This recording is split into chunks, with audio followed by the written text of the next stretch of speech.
But I mean, again, he doesn't know who Gabriel is, right? Because he didn't come from an Abrahamic faith.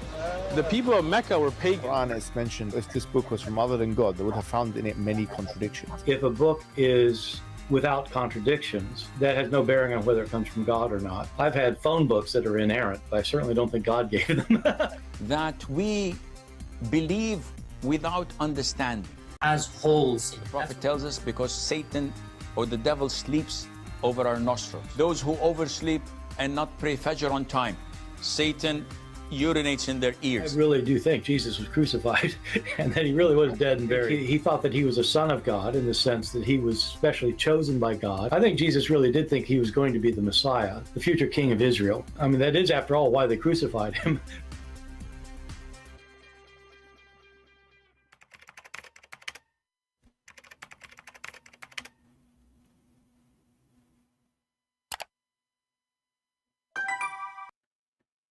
Hello everyone, and peace of Christ all of you. Please invite your friends and let us have some good time together. Look like we have already some Abdul in the chat, and they are welcome. And as usual, the Abdul, they are the best one to make comment. As an example, we have a person here. His name is Ant Card. I don't know. His name is Ant, and Mr. Ant is complaining about some Christian. They have images of Jesus. Yeah. And he's asking, is that how Jesus looked like? And this is what is hurting his feeling. It's not hurting his feeling that the Quran says that you should make images of a prophet, statues of a prophet.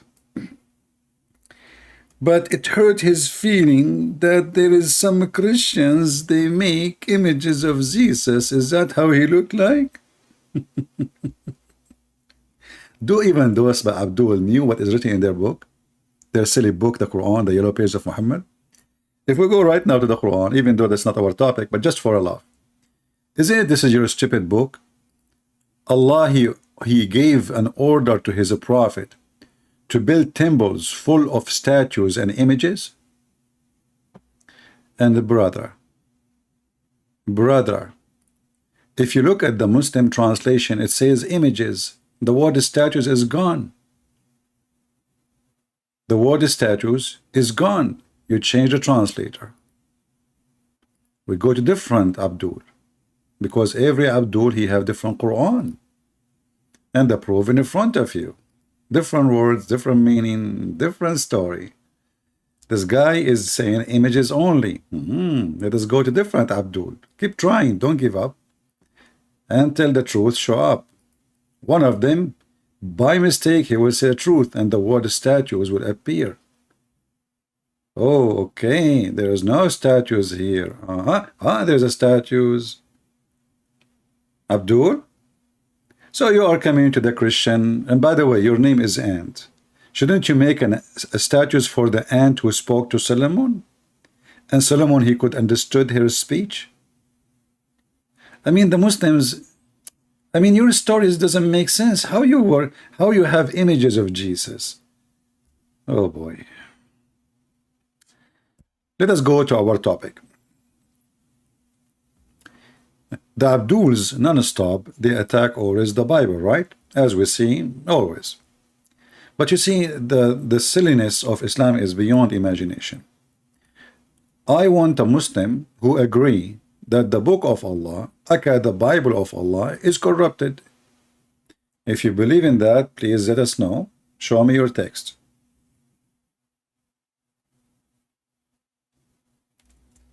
If you are a Muhammadan here, don't hesitate to say, I agree. Who is a Muslim he agree that the Bible of Allah is corrupted? I'm not going to wait for you. There's 1,000 of videos. I'm not going to play any of them. Actually, we have the image of this Sheikh Uthman, the ketchup boy, and he is speaking about the corruption of the Bible, brother. But look what the Muslim did to themselves. This is additional reason for anyone not to believe in the stupidity of Islam. Why? If Allah is the one who sent the Torah, and Allah is the one who sent the Injil, then why Allah did not protect his Torah and his Injil? Somebody saying Kings 24:8 and Chronicle 36:9 contradiction. No, this is a contradiction for you because you are a fool like your prophet. If you go and calculate the numbers, they will speak about the dynasty of the family who ruled. It's the same number. But for an ignorant like you, he will think this is a contradiction. However, if this is a contradiction, this is your stupid prophet Muhammad. He take an oath on the same book you are speaking of, and he is saying, I believe in thee.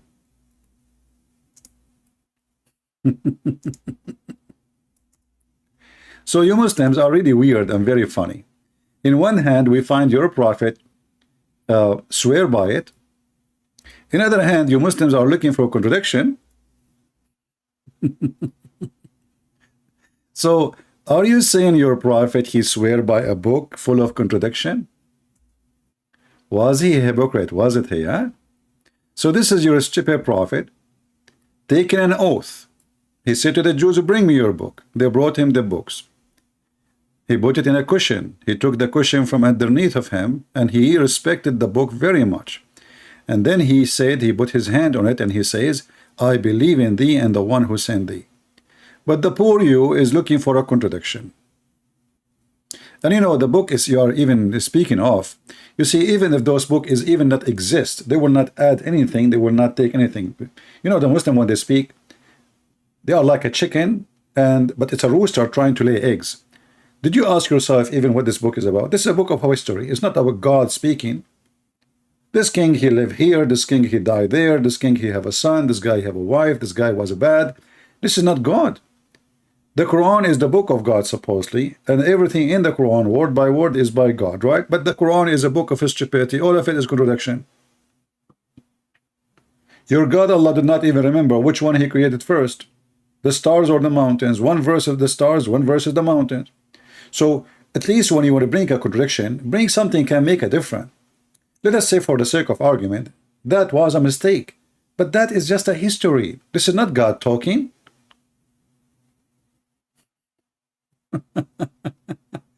Do you see the stupidity? So here we have your prophet swearing by a book. He cannot even read. This book is written in Torah, in Hebrew. How he say, I believe in thee? Do he knew what is inside? And not only he said, I believe in thee, he said, I believe in thee and the one who sent thee. So Muhammad here is denying his God, Allah, and he suddenly believed in the God of the Jews. He's a hypocrite. If the Torah and the book of the Christians is wrong, and then Muhammad, he say, I believe in you, I believe even in the one who sent thee, and we know that the one who sent thee is not Allah, and he believe in thee, and in the same time the Quran says that the Jews, they say, they believe that Uzair is a son of Allah. So how the idiot Muhammad, he says he believe in thee, and thee supposedly have a story about Uzair. Do you remember Mimi Hijab when he was speaking to David Wood? He says to him, not a single Jew believe God has a son. Not a single Jew believe in Trinity. This is the Quran says all the Jews believe that God has a son. And this is what happened when you debate idiots. And you have to take advantage of those idiots. You know what I mean? Because they are the best to expose their cult. But those idiots, they choose the one they want to debate with carefully, so they will not get busted so fast and so easy. So look what happened now. We have a book, supposedly it's corrupted. The Jews, they believe that Allah, he have a son. His name is Uzair, not Israel. This is a lie. Israel does not exist in the whole Quran. Here we go. The Arabic, it says Uzair. And then Muhammad, he says, as we showed you in the Hadith, I believe in thee and the one who sent thee. So he believed that Allah have a son. If this is what the Jews teach. And then if we check, we cannot find one single Jew believed ever in someone, his name is Uzair, and they believe that he is a son of God. And we challenge any Muslim to show us any reference.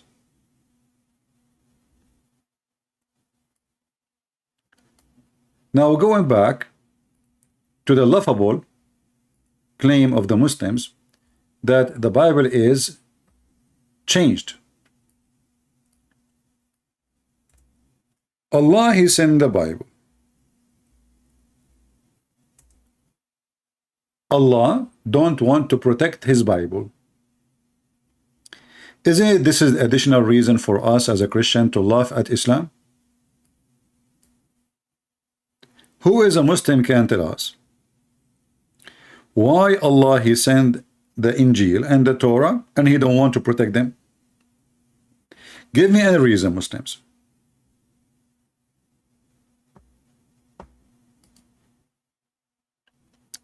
And card, if you want to change my topic, I will block you. And I can find you. Your prophet says that my nation will be 73 sect. One of them will be truthful and the rest will go to hell. So don't make me send you free shipping and hand it into Allah. Focus with me. If you have an answer from my topic, you are welcome. If you want to post things that have nothing to do with my topic, I will send you to Allah. As simple as that. The Muslim, he come to the chat. He knew that there is some idiot. They love the division, you know, the Satan. So he say Catholic, Protestant. So if there is some fool, they will start fighting. It doesn't work here, Abdul. We are not Shia and Sunni killing each other. This is for donkeys. I am not a Catholic. My Catholic brothers are my brothers and sisters. Okay, Palestine. Then don't act like a donkey. So focus with me. Allah, He sent the Torah. Allah, He sent the Injil. And the funny is, it says in Arabic, Allah, He sent the book believing in what is between His hands. Look what the Muslim they say. Confirming what came before it. But in Arabic, it doesn't say that. It says, مُصَدِّقًا لِمَا بَيْنَ يَدَيْهِ. Believing in what is between His hands. Do you see how they lie? So look at the stupidity here. In one hand, the Muslim, they go frenzy. I like the word frenzy, by the way. They feed a frenzy in attacking the Bible. Then their stupid frenzy book says that Allah, He sent a book confirming and believing in what is with them and between their hands. And look at the Muslim translation trying to hide the truth. You know, by the way, the easiest way to get this Abdul busted, you can take this and post it in Google. And you will see in 2 seconds that it says between his hands. Let us do it. Google Translation, peace be upon him.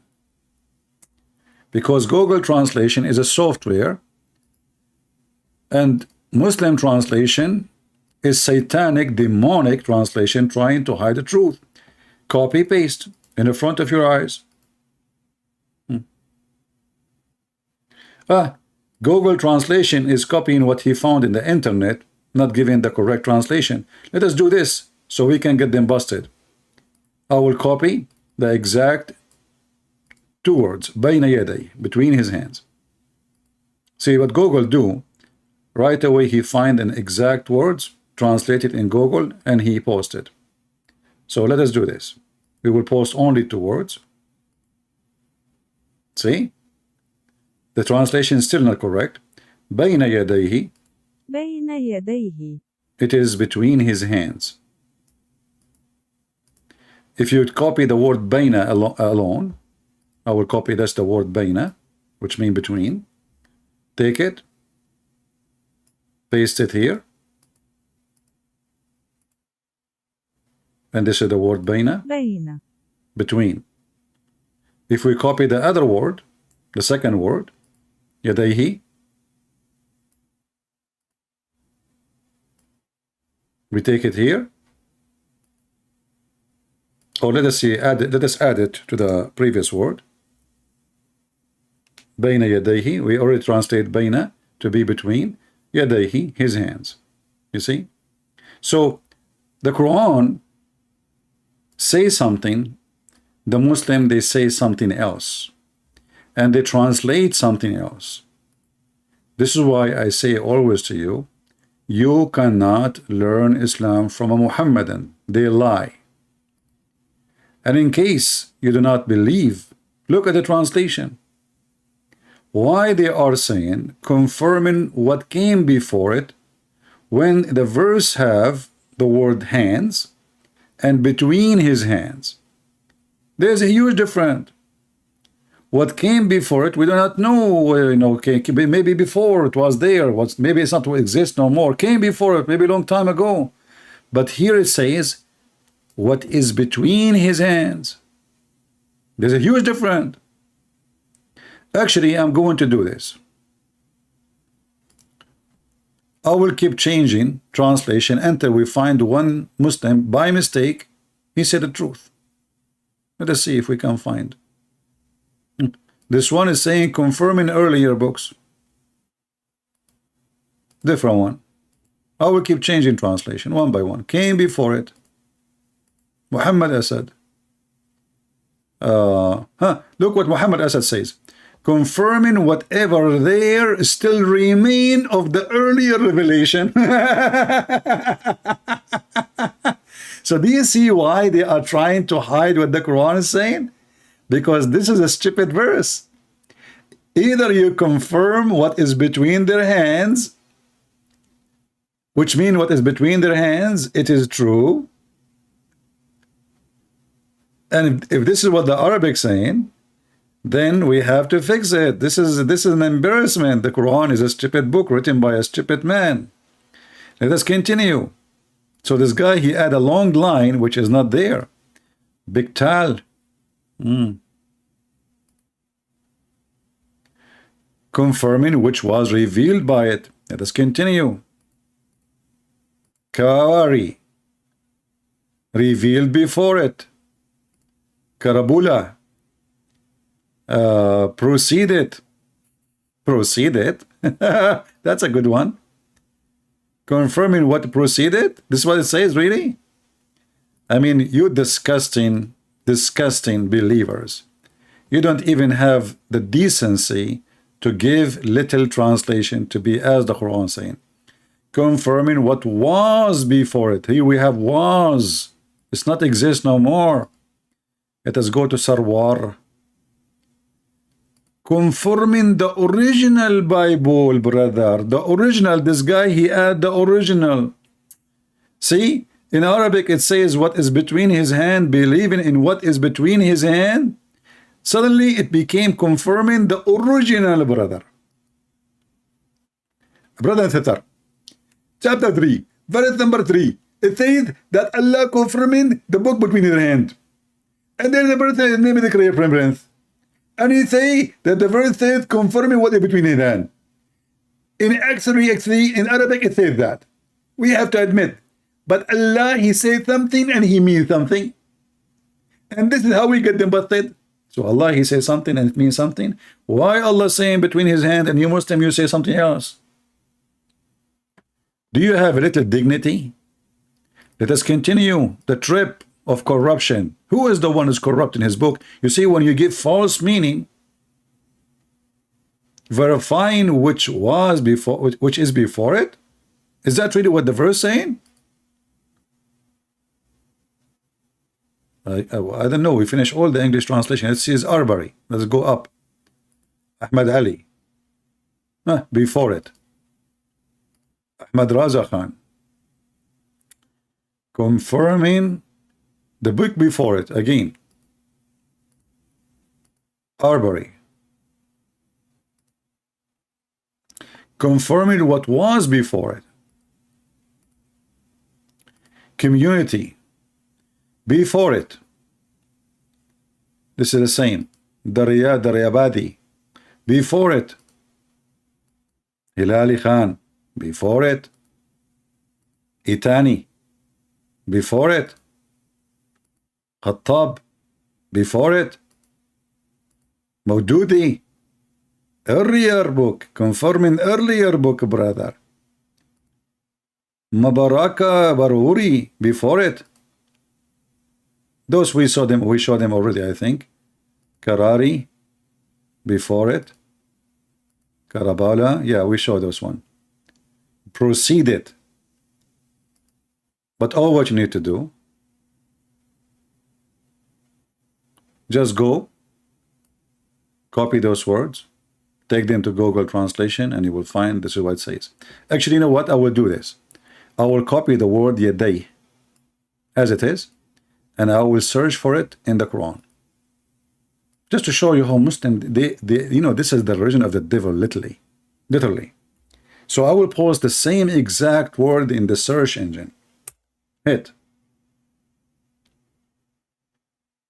Yadayha.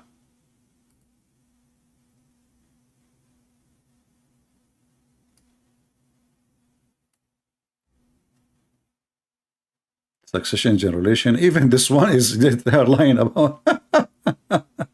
Okay. فَوَيْلٌ لِلَّذِينَ يَكْتُبُونَ الْكِتَابَ بِأَيْدِيهِمْ. What أيديهم mean? Let us see. By their own hands. You see? يَدَيْهِ, أيدي is the same word. Their own hands.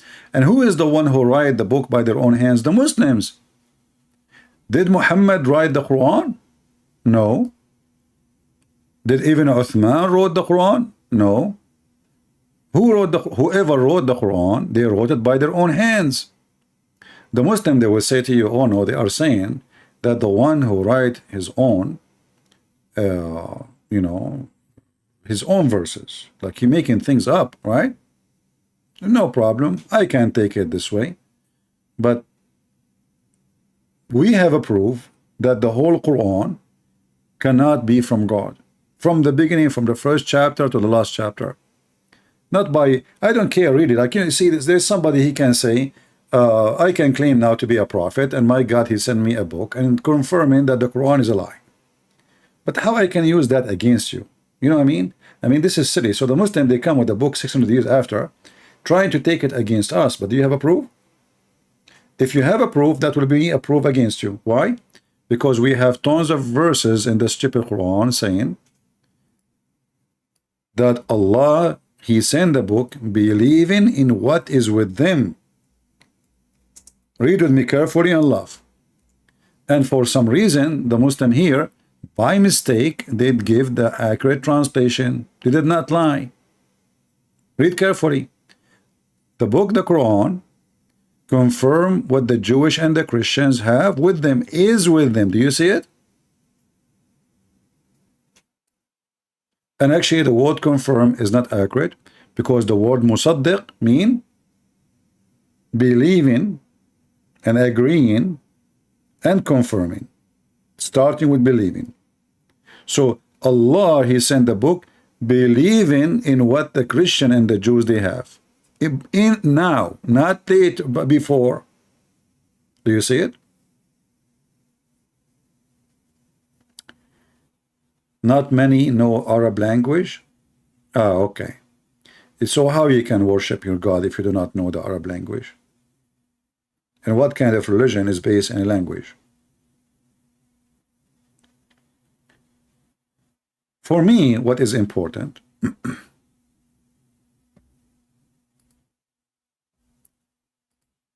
that when the Muslims, they say that the gospel of Allah and the Torah of Allah, if they ever exist, they are corrupted, they are giving us additional reason to believe that Islam is a fraud. Because if Allah is God, why Allah he sent 124,000 messenger?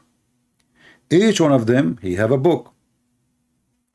And then Allah decide not to protect a single one of them except the Quran. This is what the Muslims they say. How I can trust somebody? Imagine, you have somebody here, have a library. The library used to have 124,000 books. He lost them all except one.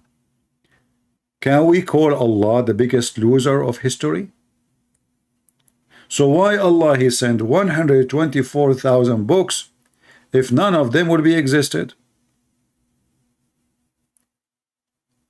And from this we understand that Islam is a laughable, jokeable, if we can use that word, stupid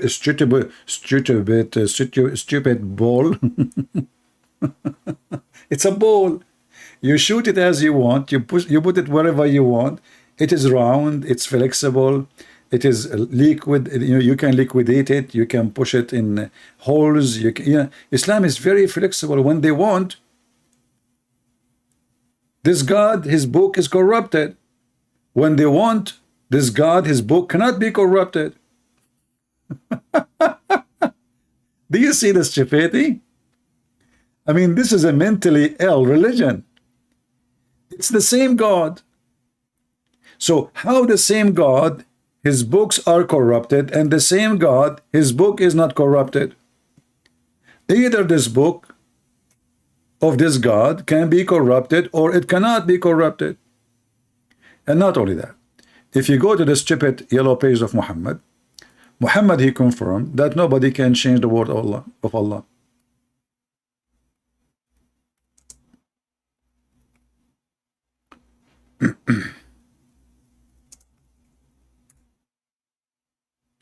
Read carefully.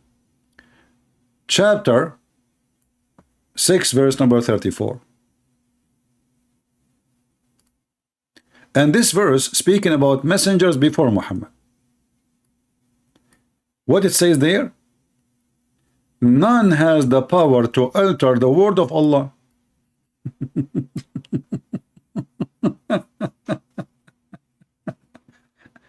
Isn't this a stupid religion? Nobody can alter the word of Allah. And those idiots, they shout everywhere, the book of Allah, the gospel, and the Torah is a change, brother.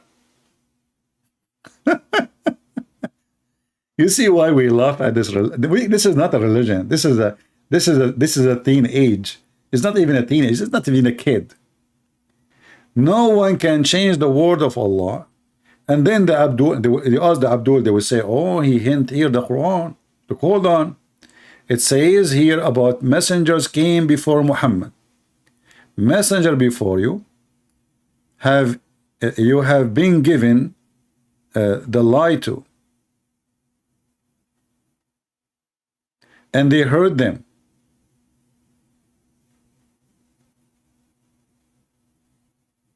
And then persecuted.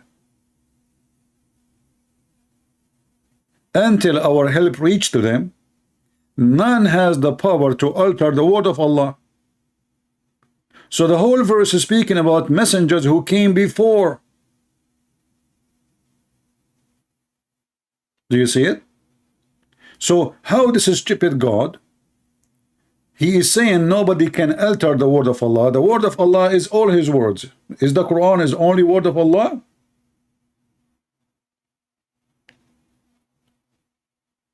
So when Abdul he speak about contradiction, isn't it this is a contradiction and this is stupid? No one can change the word of Allah, and then you will find the Abdul screaming in the street saying, no, your Bible is changed. You as a Christian, when you speak to a Muhammadan, you don't argue with him. Don't tell him, no, the Bible is not changed. Just tell him, relax, relax. You know, remember Sheikh Uthman? Relax. Later they get him busted. Relax. Tell him, oh, you are saying the Bible of Allah have been changed. And you right away you will see how the nail is going to be so hard in his bum. He will say, no, no, no, I'm talking about you. You said, no, no, no, no. You are saying, who is the one who sent the Bible? Isn't it Allah? Who is the one who sent the Injil? Isn't it Allah? So you are saying to us, the Bible of Allah is a change. So what's my problem? I want to know exactly what is my problem.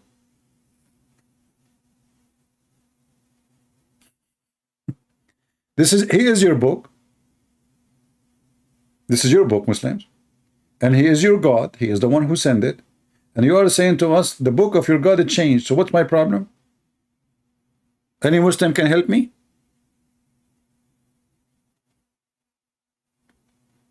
And the Christians, because they do not know how to debate Muslims, they take the defense mood and they start saying, no, it's not corrupted. I mean, I agree with him. It says, yeah, your book, your God is a loser. The second you say that, you know, he will change the topic. He will switch. He don't want to talk about it. When you say to me that your God, he promised that nobody can change his words. And you say to me that Allah is the one who sent the gospel. It's called Injil, which is weird. I mean, why Allah he chose the Greek word? Was Jesus born into the Greek people?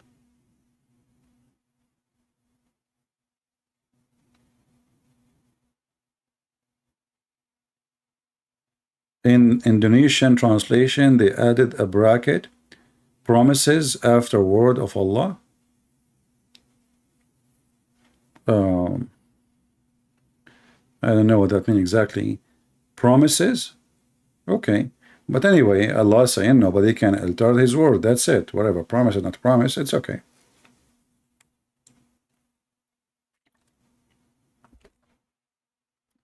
Let us go to different level of stupidity. Shall we?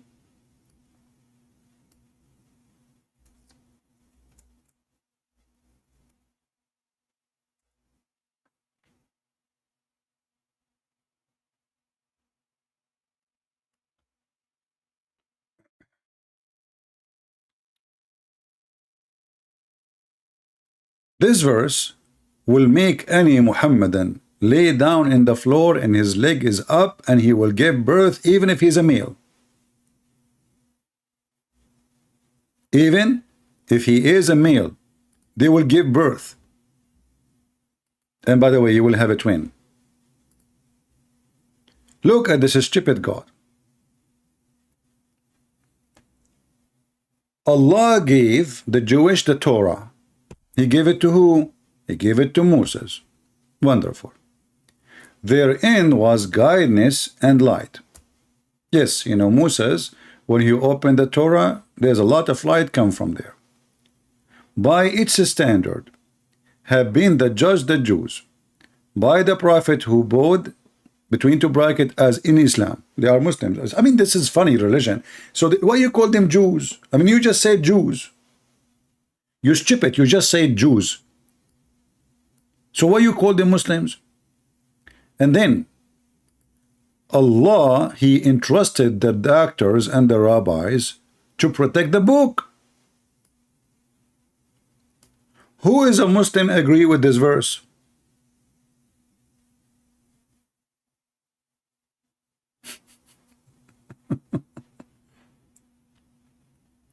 Who is a Muslim agree with this verse? Anyone knows what is the problem? Let's see. I want one of you to help me. Who noticed what is the problem with this stupid verse?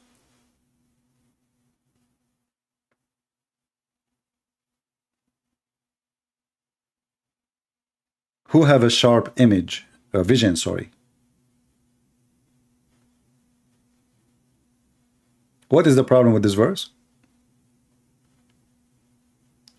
Oh, the Muslim, they add a bracket always because the Quran is so clear, supposedly. And the more bracket they add, the more they prove that the Quran is made in perfect Arabic. Anyone notice what the problem? Nobody? Okay. Do you see the word entrusted? Do you see it? Entrusted. What entrusted means? Somebody help me. What the word entrusted mean? When somebody says, I trusted you, what does that mean exactly?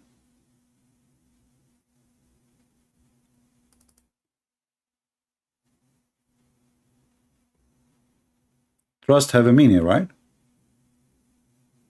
What the word trust mean? Think about it and then you will know what I'm talking about. Trust, it means I have faith. Thank you very much. I have faith on you to be good, correct? To be good, not to be bad. So look what happened. Allah, he trusted the Jews. In what? In the protection of Allah book.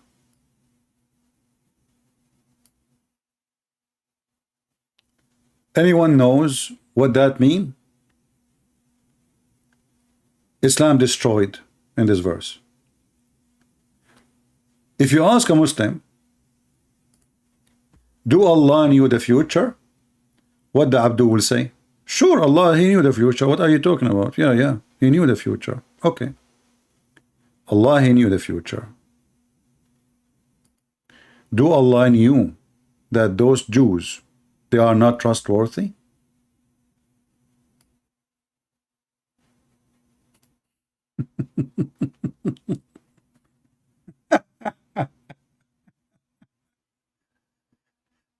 So Allah, he have faith on the rabbi and the scholars to protect his book. But the rabbi and the scholar, they gave Allah a finger.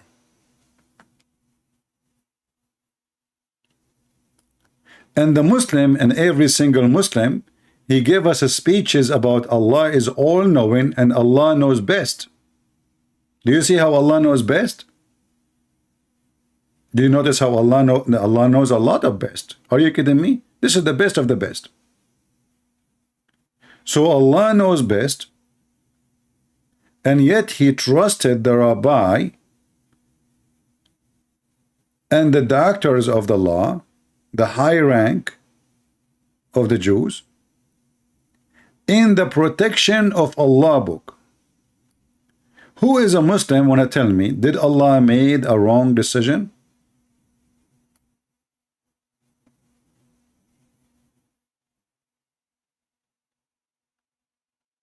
Did Allah made a wrong choice? Was Allah wrong in his choice? So when a Muhammadan, I hope you guys are taking notes. You see, if you want to learn really how you can debunk this stupid cult so easy, I advise you, like today we have a topic, right? We have a title, the Bible, and the corruption and the change.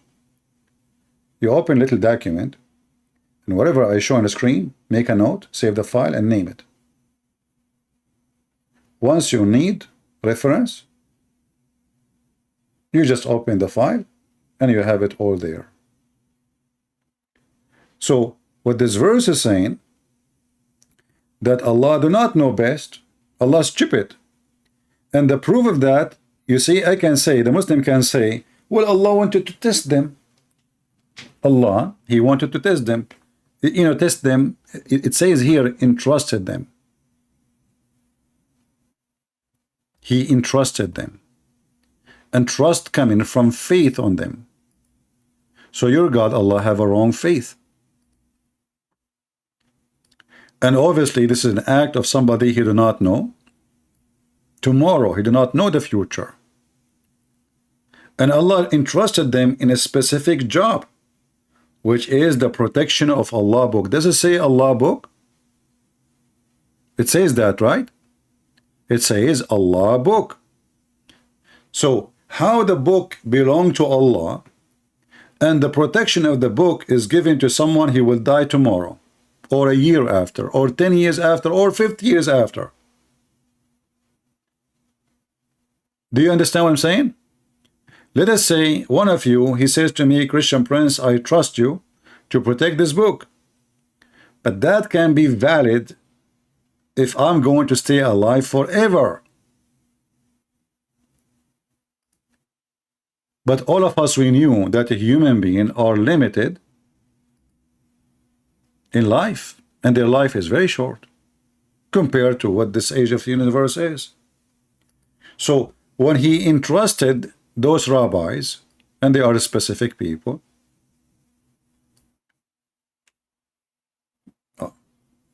how they can protect the book forever? They are just a bunch of rabbis. They will die 10 years, 20 years, they will be dead. And those are rabbi, which mean already they are old. You see, it says clearly, they are the doctors of the law, and they are the rabbis. You don't become a rabbi and you are a kid, a teenage. Those are already old men. So they will have a life maybe 20, 30 years more, 40 years more. But they cannot be entrusted to protect the book of God, for their life is not forever. So here you see again the stupidity of the so-called book of Allah. They complain about corruption of the Torah and the gospel.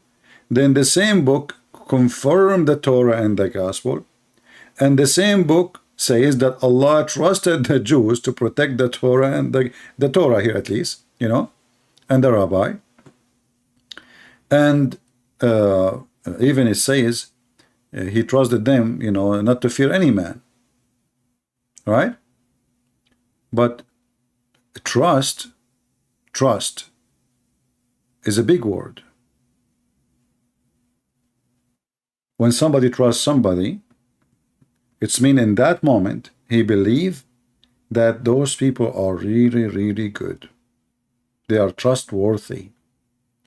So when Allah, he trusted the rabbis, obviously, based on what Muslims they say today that the Torah is a change, obviously Allah trust was a foolish trust. Therefore, Allah is a fool.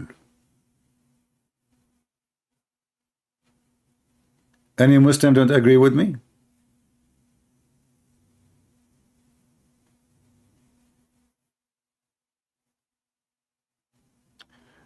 Yeah, Keem, 2 Peter 2:21. You know, just focus with me now. We don't want to go to the Bible. You see, there's a time for the Bible, and now focus on the reference we are giving you. False prophet, you do not, you know, in Islam, you do not need to prove Muhammad to be a false prophet. This guy, everything he says is stupid. You see, Islam is the easiest stupid cult to defeat. The problem I find, the difficulty with Islam, that all the media in the world, YouTube, look, I cannot collect donation here, right? If you are a Muslim, you collect donation, you have advertising. I cannot say a word. I cannot even keep my videos. Muslim, they have videos in teaching terrorism, hatred, and their video is there and nobody take it down. So our problem is not how hard to expose the garbage of Muhammad. Our problem is that there is a major force, satanic force in this earth, sponsoring this cult, and they don't want the voice of the truth to be heard. This is the truth. If I have a channel speaking, supporting Islam, none of my video will be taken down, and all of you know that. And I will never need to delete one video.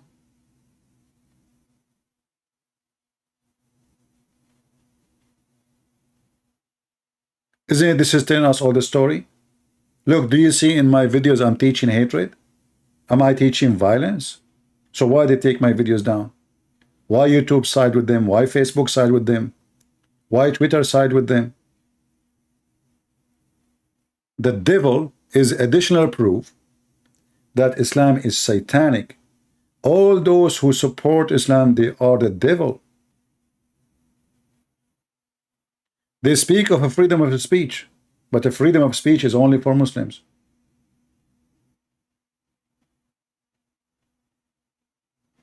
Or for atheists. Like you see from those who speak against Islam, you will not find one atheist. He speak against Islam, they take down his donation. Like Abdullah Samir or apostate prophet. Why? Because they are atheists. Did you see how, you know, the discrimination? So the atheists who they are in charge of those programs, they are the devil. They are evil.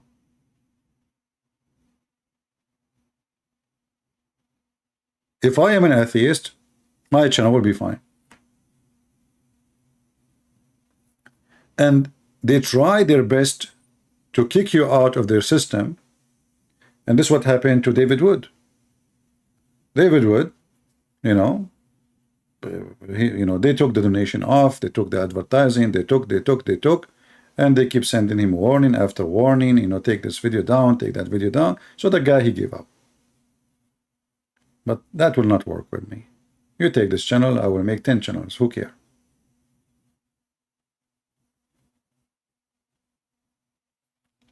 Now, about subscribers, I believe that YouTube support Muslims, and Muslims, they support Muslims. You see, if I am a Muslim, how many my channel should have? I think this channel have maybe 80,000, something like that. I'm not sure. It doesn't show, you know. I need to check. Because I stopped this using channel for a while. And I think the other channel, Christian Prince, I think already we passed maybe maybe 100,000. I'm not sure. We need to check it out. If somebody can go right now, look, you can tell me what is the number right now. And that one we stopped, you know, using it, and we came here, so we can switch between them. But the truth is that Islam is very easy to debunk and to prove to be stupid, and we are victorious. Even you see how many people they try to promote Islam just to make money. A reaction, like there's a guy, we made a video about him from Albania, Serbia, or I don't know where he is from. A reaction of a Christian for Allah, he is the true God. Yet the guy, he keep calling himself a Christian just to get click. Because he knew that the Muslim, they will flood his video. They will share it. So there's a lot of people too, who they are obviously evil, satanic. They are willing to sell themselves to make money. And ask yourself, why not? I mean, there's women, they are taking off their clothes for $1. And there's men, they are no better, they are doing the same. They take their clothes and they are naked for $1. They strip themselves from any value just to make $1. 90,000? Okay. Yeah, because we stopped. It was something, 90 something. We stopped going there. So the number did not grow and we don't have videos there. Maybe soon I will switch back there and we go. So both of them, they have a close numbers, I think. Do we have any Muslim here he think he can refute us?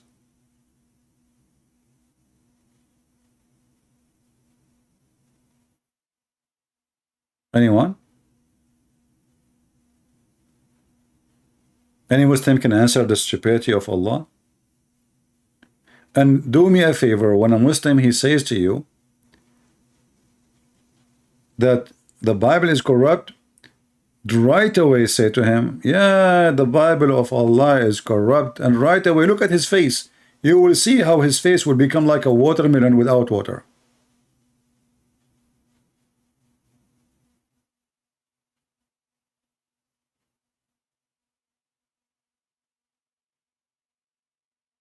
Just agree with him.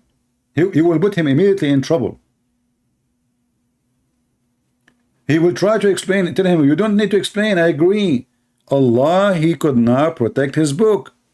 Allah was a foolish God. He trusted even the Jews. I can show you the verses. Chapter 5, verse number 44.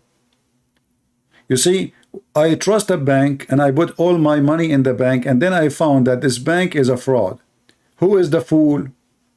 The bank or the one who trusted the bank? Do you understand what I'm saying? When you trust, and then your trust came to be false trust, how you can tell me that Allah is God?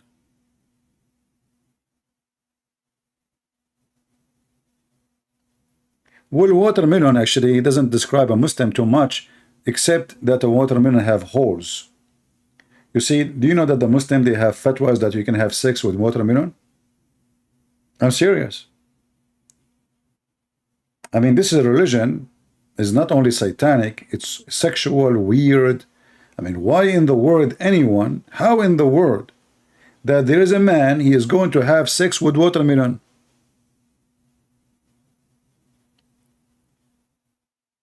And you will find that the Shia, they are making fun of the Sunni, because the Sunni, they are teaching that it's okay to have sex with watermelon, and they are making fun of the Shia, that the Shia, they practice still muta. So the Shia, they ask the Sunni, well, do we need witnesses when you marry a water woman? Is it lawful to have sex with watermelon she is not mature? Is it okay if she is under the age of 6? There's a website. Let me see what the name it was. I forgot the name. I think Shia Pan something. Let me find it for you so you die laughing. I don't want you to die. I'm just joking. The morality of Sunni. Here we go. I found it. Shia Pen, Revealing the Truth, Chapter 8, Example of Sunni Morality. Sunni is the Muslim Sunni sect. The Shia and Sunni, they are the enemies. And if you read, you will go crazy. You will die laughing. This is the dialogue between Muslim Sunni and Muslim Shia, fighting against each other, exposing each other, and trying to win let us say, you know, Shia trying to make Sunni become Shia, and Shia trying to make, etc., like, you know, against each other. So look what this here says. Third example of Sunni morality: Sunni ulama means scholars, has ruled or have ruled on the principality of having sex with watermelon. And here is the reference. Ibn al-Qayyim, he said, if a man make a hole in a watermelon or a piece of daw, even daw, like how Allah, can you trust? You see, we are using the word trust now. Can you trust a Muslim to buy from him a watermelon? Can you? Most likely is going to be used and sexually abused. So read with me. Educate yourself sexually. Let us see how many of you will go to Walmart immediately and look for watermelon. So watermelon or a piece of daw. Women, Muslim women, don't let your husband get close to the daw. You are making bread, he will have sex with it. Piece of daw or leather skin, what the heck? Or statues, don't take a Muslim to the museum.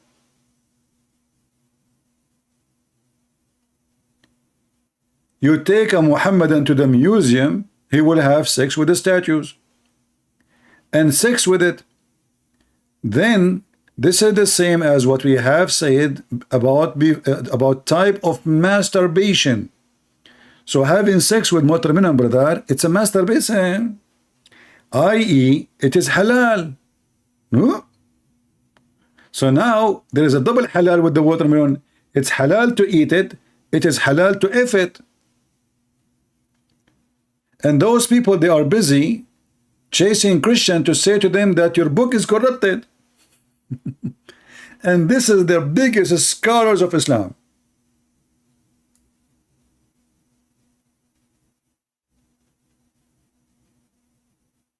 Here the Shia, they are asking the Muslim Sunni some questions, serious questions. So look what they said. All the Muslims should certainly be grateful that Ibn al-Qayyim has offered advice on the easiest way to masturbate. So thank you, Ibn al-Qayyim. And clearly Ibn al-Qayyim has done a lot of personal research in this issue. This is the ruling of the saved sect. So the Muslim Sunni, they call themselves, they are the saved sect. Certainly temporary marriage, which Muhammad, he taught Muslims to do, and then the Muslim Sunni, they claim that he forbid it, but the Shia, they still practice it. So now you understand what they are fighting over. Shia still practice temporary marriage, which is not marriage really, it's sexual, 1 night, 1 hour contract. With the women is haram, but like, you know, temporary marriage with watermelon is halal. In this defense, perhaps Ibn al-Qayyim only meant that it's allowed to marry watermelon with the intent of divorcing it for doing muta with the watermelon. Would clearly be an act of fornication. So, you know, the Shia, they are returning the excuse the Sunni they gave about muta. The Sunni, they say if you practice muta now, it's a fornication. But the Sunni, they have different form of muta. You know, they have zawaj friend, 1 day stand. We have a video of Mimi Hijab. He was saying to the Muslim Sunni, you go and marry somebody for 2 minutes, 5 minutes. We play the video many times. You can search for the video, Muhammad Hijab Abu Khadija. In English, Abu Khadija. Khadija. You will find it right away. So this is Islam, and the Muslim, they are coming after us, says you change your book. Now if I want to read the rest of this page, you will go crazy. So I'm not going to read it. I'm going to post it for you so you can enjoy reading it later for your sexual orientation, because until now none of you know anything about sex yet. The only one is expert with the art of sex is the Muhammadan and the Muslim Sunni specifically. Watermelon. And then the conversation here continue. It says, well, it seemed that Nasibi, this is how the Shia, they call the Muslim Sunni, Nasibi logic, have sex with any women as one can afford is utterly immoral. So this is what the Muslim believe actually. Having sex with as many women as you can, as long you can afford. You see it? Prostitution, this is Islam. And then, but having sex with as many watermelon as one can afford is not. Based on this, let us ask him some questions about ahkam related, ahkam mean rules, related to having sex with watermelon. Are there any conditions as the age of the watermelon? This is a good question. She's young, she's old, she is virgin. So should we look for like certain age? For example, is it allowed to perform marriage with the intent of divorce with a newly grown watermelon? Or must one wait until the watermelon is 9 years old? I mean, do you see the mockery? This is religion. Both of them, they believe in the same garbage, by the way. This is the truth.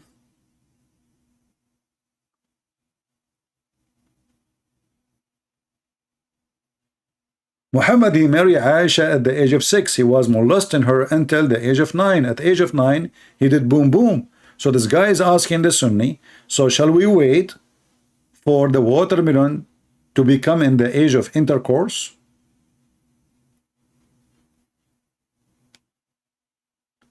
Here he asks, must it be a biased watermelon, or it is permissible to contract marriage with intent of divorce with watermelon that is known to get around?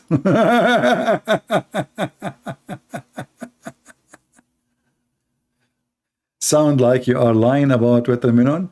You know, Ant, I think you chose your name for a reason. I think there's an ant in your pant. I'm showing the reference, you donkey. I'm showing the website. I'm showing the Shia website. And sound you are lying about the watermelon. Don't get married. Your wife, she will leave you second day. Sound you are lying about watermelon, okay? But so, I'm reading the screen. This is your website. I mean, do you see the stupidity of these people? I'm showing them what is written in their website. And then they say to me, sound you are lying about watermelon, okay? You sound you are lying. It's a lie. It's not true. You're lying. We Muslim, we like watermelon. We don't have sex with them. We respect them. We protect them, actually. Actually, in the Middle East, we have nothing out for orphan watermelon, brother. And not only that, brother. We don't allow anyone to kiss them. We don't allow anyone to touch them, even if their ass is so red, brother. And Ant said to us, you know, Ant, like, you know, you sound like you're lying. I mean, I don't know. I show them the websites. I show them their reference. We show them, this is your website. And then they say to me, you're lying. How you can deal with this? Yeah, exactly. There's an ant in your pant. All right, this is why they keep moving. May a biased brother share his watermelon with another biased brother? Like, can we share the same watermelon around? I mean, look at the conversation. And they say, hey, by the way, is the text clear? You see, I returned to the old method of broadcast because I think this is way better than, you know, that one is confusing. It's hard to deal with. I mean, this is easier, you know. And I will find a way for taking calls later. We will see. If I have to use Skype, I will use Skype. But I will not use Skype again, the one I used to use, the Debate TV. Forget about that one, because I've had like 20,000, I don't know, 30,000 users, I don't know, maybe 100,000 people texting me there, adding me, and it's really hard to deal with that one. So I will start afresh, and maybe after a few years too, we will delete it too.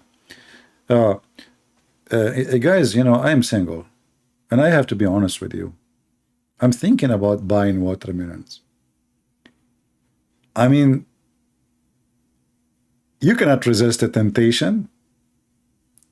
having sex with the statues? Dough? With what? Piece of dough? You cannot trust Abdul even with the bread? Bread?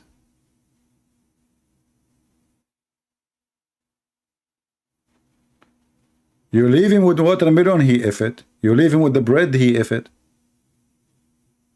Leather skin? Statues? You take him, don't take him to Rome.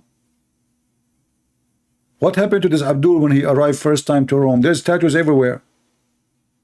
He will have sex with the statues of Caesar. He will be holding Caesar from his behind, and they will say to him, what are you doing, man? Is that how much you love him? As statues?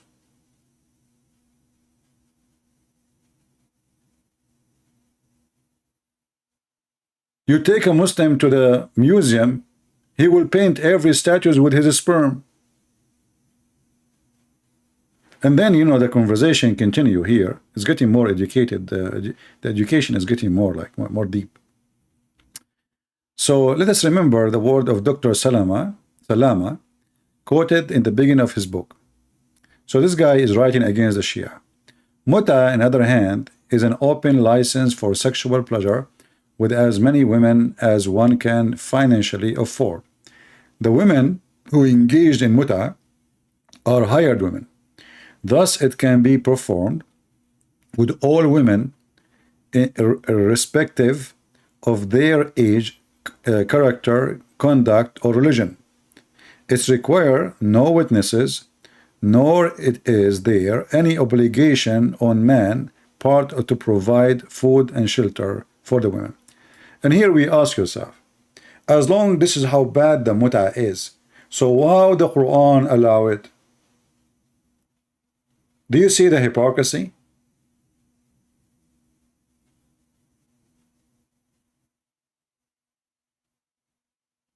Your Muslim friend, he said he do not know about watermelon.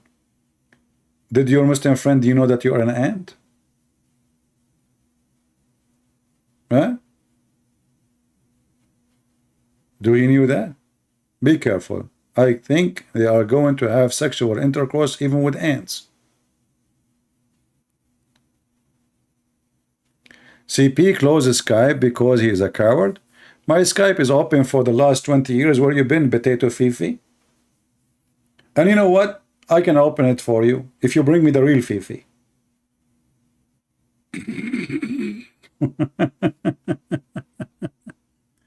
Just get lost, son of Muta.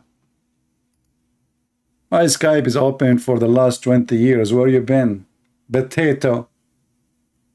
And by the way, it's still open. I can open it now. Do you want to play? Do you have watermelon with you? Do you have a hole in it? Or I make a hole? What a coward, son of Muta. I challenge Christian Prince to debate me face to face. You face to face, ass to ass, you coward. All what you need to do is just call me. I mean, even if Ultimate Fraud can call me, who is left? This is how easy it is. Yeah, no exaggeration, 20 years. Do you know how long I'm fighting this garbage cult? Since the internet started.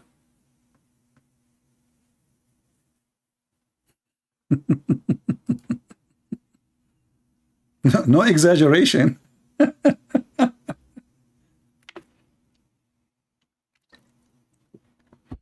I have a video of me in played in the Iranian government TV. They made a program about Islamophobia. Look who is talking about the phobia. And from all the internet, they could not find anyone present the Islamophobia better than Christian Prince. In the TV of the mullahs of Iran, the official government. And for me, I did not hear about it. Then somebody says to me, did you see your video in the government of Iran? And you will find at that time I was using a camcorder camera to record my screen. Not like now, it's easy, there's live streaming, you know. No, it was very hard job, and you convert the file, and then we have the DSL connection, which is so slow, and you lose connection, and you try to load the file again, and the file cannot be loaded. It was horrible. Not like now. I mean, things changed very huge. And at that time too, we don't have even English translation. I have to show everything in Arabic. All those websites are new. So let's continue here. And here the Nasibi, which is a Sunni, maybe we should call them Nasibi from now on. It seemed that they can have sex with as many women as one can afford, is utterly immoral, but having sex with many watermelon. So now the whole discussion is about a Muslim Shia. They can have sex with as many they can afford. But isn't it the truth is that the Muslim Sunni, they do the same? If there is a limit how many women you can have sex with in Islamic Sunni religion, there's no limit. You can have 4 at the same time, but you can divorce those 4 every 2 seconds if you want. And you can replace them with other 2, 4. And I think it's time to block you. Your friend, he told you? Okay. I want you to go and sit with your friend. You're acting like a child, so I have no time to see your text. My friend told you that it's not true. Okay. Let's see. Example of Sunni morality. A Salafi woman, which means Sunni women, she can suckle a Salafi man with a beard. And actually, I have to admit, I like this. You know, I like hunting, shooting, hiking, and I'm not going to talk about the last one. Let us read. Salafi women can suckle a Salafi man with a beard. By the way, I'm Salafi, and I have a beard. So I'm ready. I have all the requirement and the qualification. And then the Muslim, they come to us and they say, your Bible is corrupt.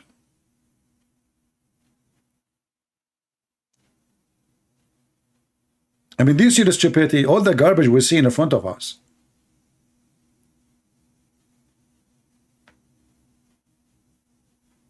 For me, by the way, I don't like to accuse the Quran to be corrupted.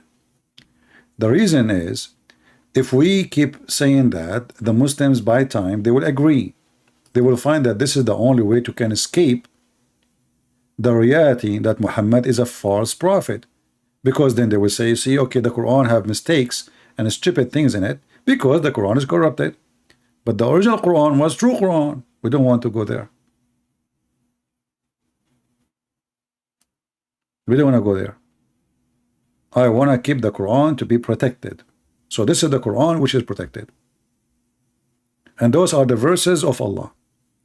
And the verses of Allah is so clear saying that Allah is a fool. He entrusted the Jews to protect the book.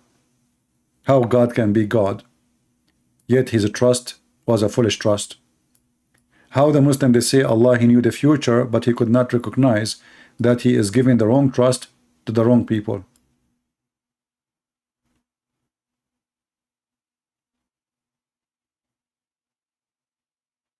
Otherwise, we can show tons of reference and proofs that the Quran changed.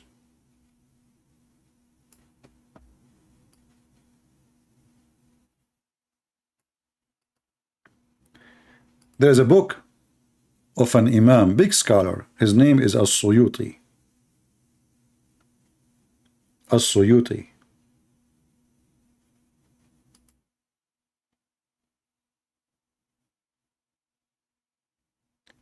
He have endless number of quotation.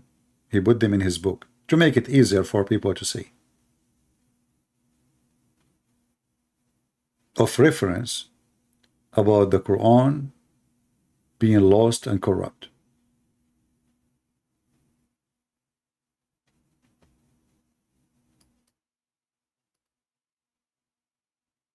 And when the Muslim, they try to defend, let me show you an example of the defense. Here it says that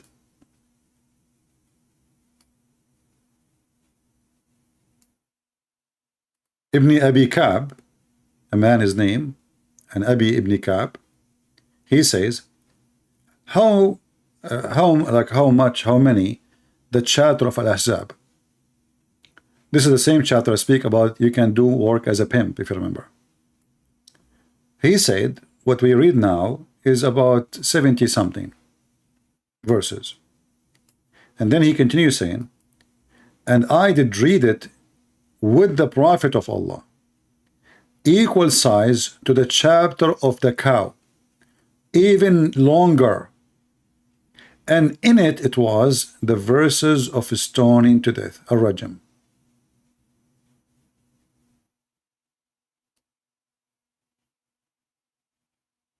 And then here it says, and this is lead us to understand that the chapter of Ahzab was a very big chapter, the same as the cow, but most of it is abrogated. You see how they try to now, so it's abrogated. If we go right now to the chapter of Al-Ahzab,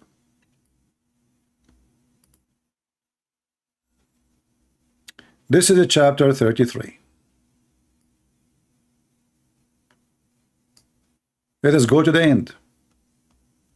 Look how long it is, 73 verses. 73, the last one is 73. See it? Okay, wonderful. We just saw that the chapter of Al-Ahzab used to be equal to the cow chapter and even longer. Let us go to the cow chapter. Chapter number 2. And again we go to the last verse. This is the longest chapter in the Quran. Look how long it is.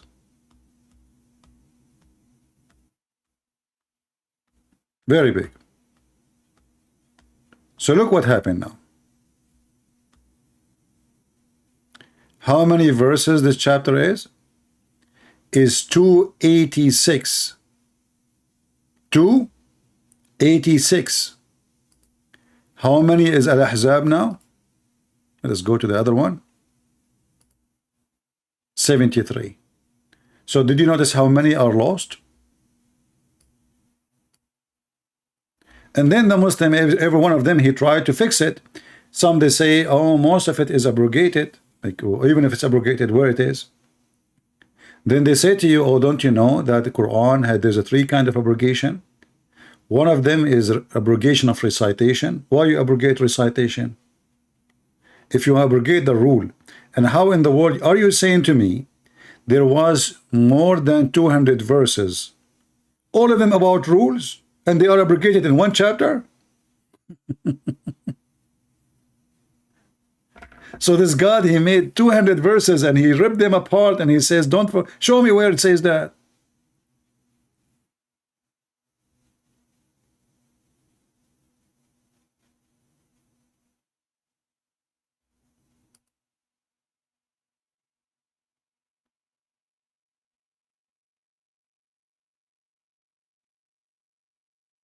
If we calculate 286 minus 73, there's 213 verses missing in one chapter. Just in one chapter. Just in one chapter. 213.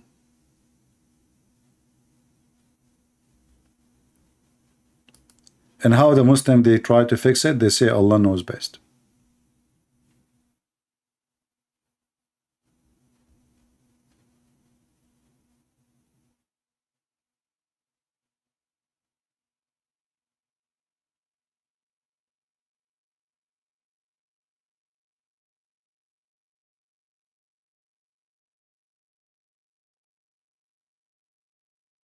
We can go to different hadith.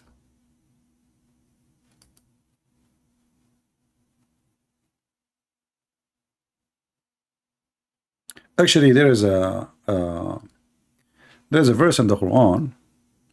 You see, the Muslim, they say is the Quran preserved and blah blah. You know, we laugh, you know, but and for me, as I said, I'm not interested to prove it not to be preserved. But I'm sharing education with you, so in case you need it, you use it.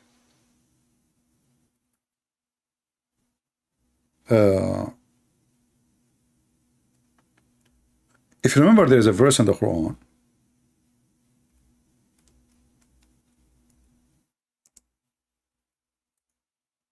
If you go to the video of this potato Uthman, he says the Quran preserved word by word, right? Just to show you a very clear proof.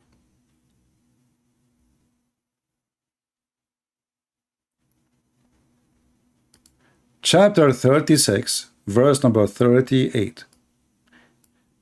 So guys, by the way, which one is better, the previous broadcast or this one as a screen and sound? I think this one is better, right? I think this one is way better, is more clear, the screen is easy to see. You know, that's why I'm back to it.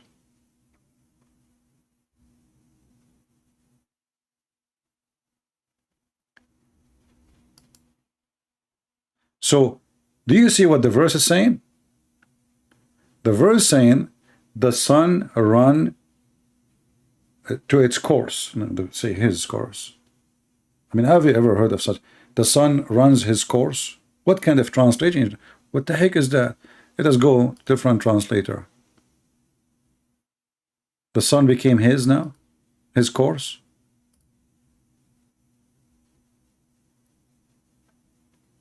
And the sun runneth and on into a resting place for him. Change the translator. I mean, what the heck is this?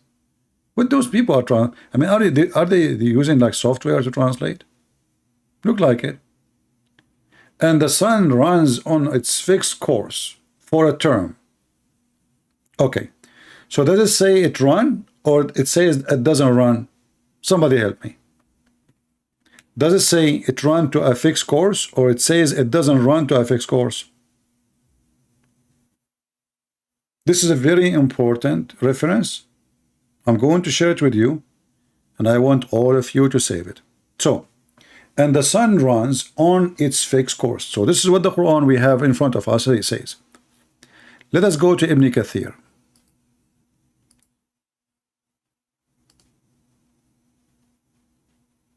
Ibn Kathir. I need to find, because you know I did format my computer, so I need to find the page of Ibn Kathir. What this page is here now?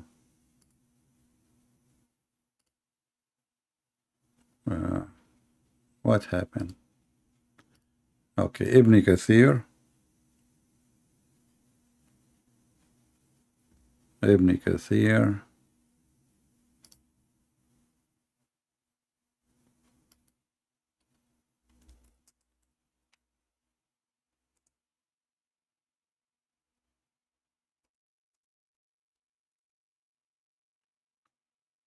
All right. We found the website that is added to the bar. So we don't need to look for it next time. All right.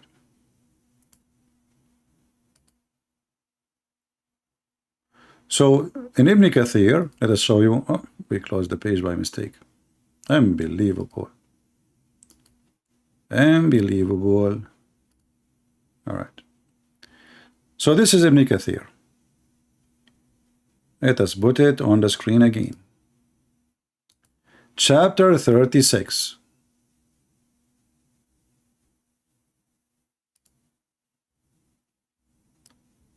We go to 38. I want you to take reference. I will post the link for you. Ibn Kathir is saying exactly what we were saying in that Quran, in the Quran they have now, the popular Quran, let us say, because there's many Quran. And the sun runs into a fixed course. So it says the same, nothing changed. All right. Let us go down a little bit. And look what it says.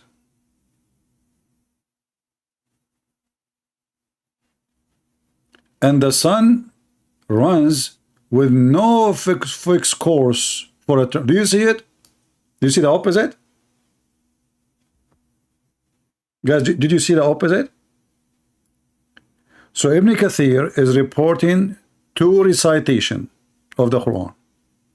One is saying the sun runs to a fixed course, and the other one saying, and the sun runs with no fixed course for a term. How that can be? How both of them can be exist? Go back a little bit, huh? Up, a little bit, on its fixed course for a term. So the sun run to fixed course. Its fixed course beneath the throne. That's what it says. And the sun runs into a fixed course for a term. Okay. We go down a little bit. It says, other recitation, وَالشَّمْسُ تَجْرِي لَا مُسْتَقَرَّ لَا. You see the word la here? La mean no. No. Settle in place for it. And that changed everything. See, the Muslim, they lie, they say that the Quran is sent down in 7 recitation, and they are not really different Quran, it's just different dialect. But this is not a dialect. This is the same dialect of Quraysh. Nothing changed. And the word la means there's no fixed course. And that is totally the opposite of the same verse which is in the Quran of Saudi Arabia today. So which one of them is true? This is an example of their lies, because it cannot be both. You see, they cannot say this is metaphorical. This is about the movement of the sun. And Ibn Kathir, he explained the Prophet was riding his donkey, and he have a guy behind him, because you cannot sit in front of Muhammad. Remember, his private part is always busy. He's a prophet. Come on. So when he was sitting behind the Prophet asked him, do you know where the sun goes? Abu Dhar means the father of the ants. Do you know where the sun set? I said, Allah and his messengers knows best. He said, it set under the throne of Allah. It goes and prostrates itself beneath Allah's throne. And this is additional proof that Muhammad is a fraud, because he think that the sun is moving every day from point A to point B, and point B is under the ass of Allah. May Allah ask you, Abdul. But now the problem is bigger, because in the Quran, which we showed you in the other website, it says, وَالشَّمْسُ تَجْرِي لِمُسْتَقَرٍ لَهَا, and the sun runs into a fixed course. So it runs to a fixed course. But there is other reading for the Quran, which Muslim cannot dispute, says the opposite. وَالشَّمْسُ تَجْرِي لَا مُسْتَقَرَّ لَهَا, and the sun runs with no fixed course for a term. How we can fix that? I think all the watermelon in the world, they cannot fix this hole, which is a hole in the narrative. Do you remember Mr. Hole in the narrative?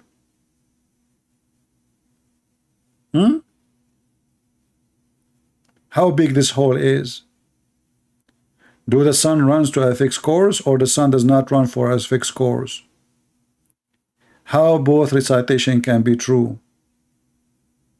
And why they lie to us, they say it's just different dialect.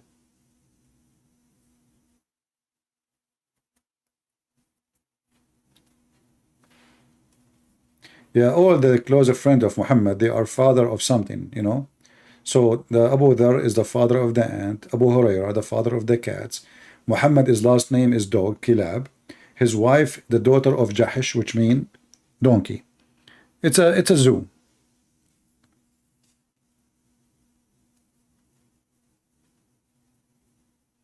Do we have any Muslim here have an objection?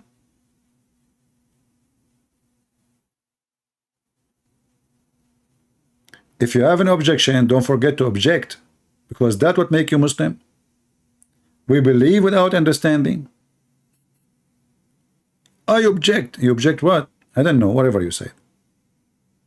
But it's not me who's saying that. This is Ibn Kathir. I don't object. I don't care Ibn Kathir. What Ibn Kathir? Ibn Kathir is a Jew. Actually, there's a proof that he was a Hindu. He's a Hindu from Brazil. All Brazil are Hindus. You know, they are Hindu, like, you know, the thing. Abdul, do you know where Brazil? Yes, Brazil, I know where Brazil. It's in the Zimbabwe. This is where the Amazon coming, and there's the Nile River, and there is Euphrates. What the heck? All of those things is in Zimbabwe? Are you sure? Yeah, absolutely, I'm sure.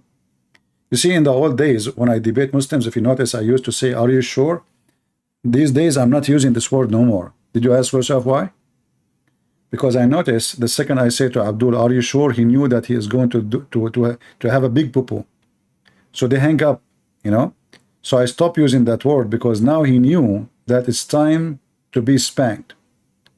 So I stopped using it, like, are you sure? And then Abdul, he says, yeah, absolutely, I'm sure. Why you are keep repeating, huh? But now they learn that when I say that word, it's mean an earthquake. It's better to flee. So they hang up and they leave. So I stop using the are you sure? So Muslims, are you sure that the sun does not run to a fixed course, or it to a fixed course? Anyone? And if you are laughing about my geography, I'm just learning from Prophet Muhammad. You see, Prophet Muhammad, he went to heaven, and he found in the heaven of Allah, up in the sky, brother, in the sky.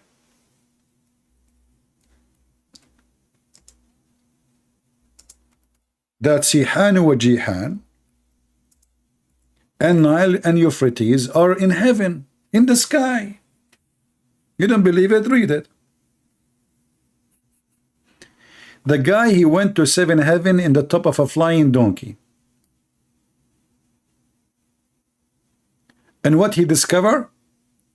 He discovered that Sihan wa Jihan, the Nile River and Euphrates, they are coming from under the tree of Allah. And then you ask yourself, did Muhammad really go to heaven, or he went to Ethiopia? And Nile River is in Ethiopia, and Euphrates in the north of Syria, south of Turkey. How that happen? And Sihan and Jihan is the same.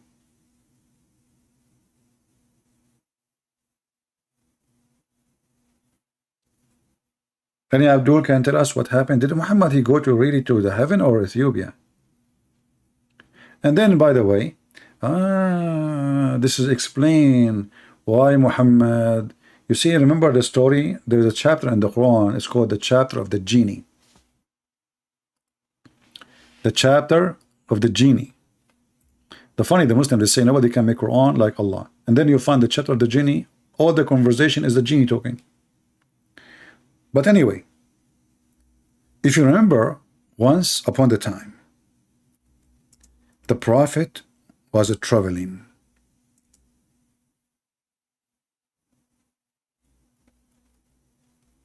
He found a group of black people. In Arabic, they call them az-zut, very dark, with very dark black. And brothers and sisters, do you know what those black guys did to the Prophet? They start riding him. So I am thinking, maybe since Muhammad he went to Euphrates, and where the Nile River is coming from, I think this is where he met those black people, and they were naked. And they were riding Muhammad all day long. All day long.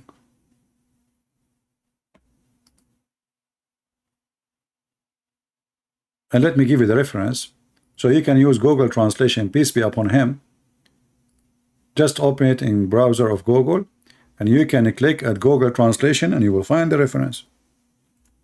A bunch of black guys, they were riding Prophet Muhammad all day long, to the point at the end of the day he cannot move. And it says rakibu. You know rakibu? Oh boy, I have to use my art now. You guys, why you are doing that to me? I mean, you are forcing me to use my skills against my will. I mean, come on. That's not even fair. See, I mean, why they do that to me? Why? Is that because I'm like an Arab and I'm very like kind and nice, you know? So rakibu, let us draw it for you. Draw it. I know, all of you. You cannot wait to see my drawing. I'm born gifted, by the way. Since I was a kid, I was like 1 day old. You know, my mom, she told me, like, I took the, my dad, he have a B7, and I took it and I shoot and I start drawing in the sky with the B7, you know. So like I'm artist since born, you know. Since I was born, I was in Alhamdulillah, I was born artistic, and this is a true story. If you don't, in case you don't believe me, and who cares if you believe me or not anyway. So this is a Prophet Muhammad. In order to ride him, he have to go in his four, in his legs and his feet. And the guys, those African guys, according to the story, the one I gave you in the website, they were riding him. I don't know how many of them they were riding him in the same time. This is one of them, his legs is down. This is the second one. The Prophet is strong, by the way. I mean, come on. The guy, he can have 6, like he have the power of 40 men, so he can imagine how many he can handle. So the Hadith says in the reference we gave you, they were riding the Prophet, a group of Azut, which is very black people, all day long. The first time I did read this, I asked myself, how in the world this can be happening? And how in the world that the Muslim, they say, they filter anything is insulting to the Prophet. Remember, when the Muslim wrote the books about Muhammad, they said, like Ibn Ishaq, he said that anything is not suitable to be written, I took it off. So this is after the filtration. A group of black men, they rode Muhammad all day long, and they were naked. They were what? They were wearing no clothing.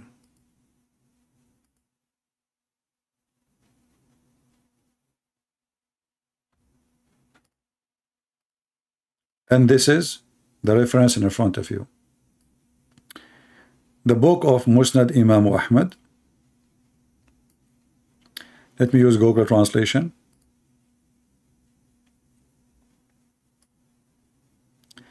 Volume number 1, page number 399. And here you see the story from the authority of Abdullah ibn Mas'ud. This guy, he claimed that he was with the Prophet of Islam when this has happened. So there's a group of black people. Let's see if the translation will come right. You see, they were wearing no clothes on them.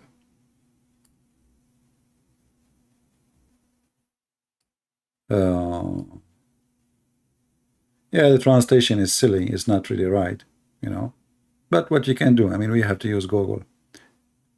Maybe the best is to copy the text like line by line and translate, because sometimes when you put the whole page together, the translation come weird. But let's see where it says they were riding him all day long. Look what it says here. This person, he was terrified, the companion of Muhammad, and he wrote the Quran, by the way. This guy is a Quran writer, or he is a reciter for the Quran. They were riding Muhammad all the way since the morning until night. And then the Prophet, he messenger, he came back. Look what happened. The messenger came back, and he was in pain because they rode him all night and all day, or all day. where it says that they rode him. I'm trying just to read this stupid translation. It is, he came with heavy pain. Here we go. So the Messenger of Allah, he came with heavy pain. Almost he cannot even move, because they rode him all day. And for sure, translation, as I said, is coming horrible. The best way is to take the text, like few lines at the same time, and pause them in Google one by one. I think that is the best way to get a translation.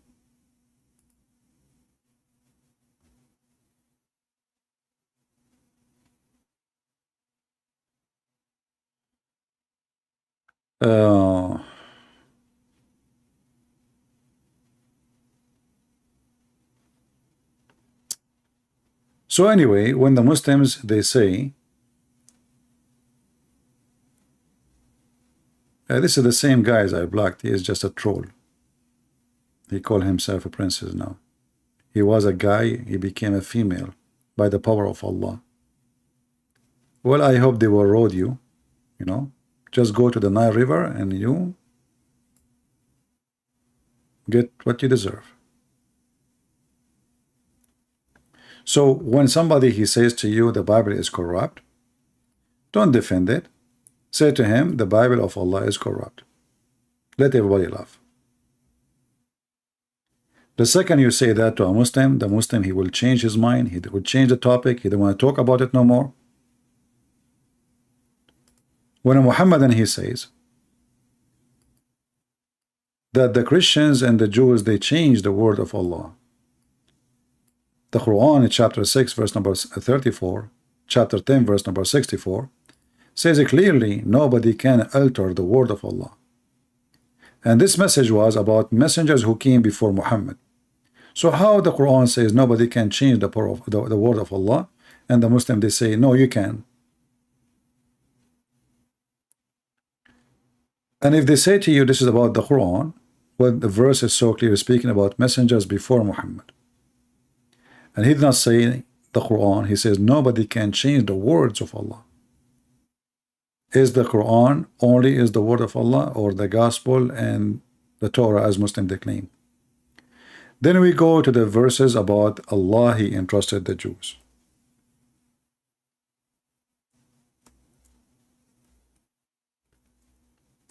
Allah, he entrusted the Jews. To do what? He entrusted the Jews to protect the Torah. Was Allah aware that his trust is stupid? So if Allah is the one who made such a mistake, is that a mistake? Muslims, is that a mistake or a bad, is that a bad decision, a mistake, a wise decision? Somebody tell me. Allah trusted the Jews to protect the Torah. He trusted specifically the rabbis and the doctors, the high scholars. Did Allah make the right decision? Any Muslim can help? The word trust is very clear. Mean he have faith that they are good. You trust people only when you have faith, you believe them. You believe they are good. When you trust somebody, you give him your money. You go to the bank, you give them the money. You're not even worried about it. Why? Because you trust that your money is safe. But if that is not the case, if you want to give it to your neighbor, you will be worried about your neighbor taking the money and never show up again. My friend, Barahuta, why you have to repeat the same thing 1,000 times? We saw it. Come on. I mean, at least say something useful. So when Allah he say he entrusted, what about you make a comment about what I'm saying instead of repeating the same thing? You know why the Muslim says the Bible is not changed? Because we don't have 4 wives. Say something useful. Allah he trusted. Allah he made a bad decision or good decision, Muslims?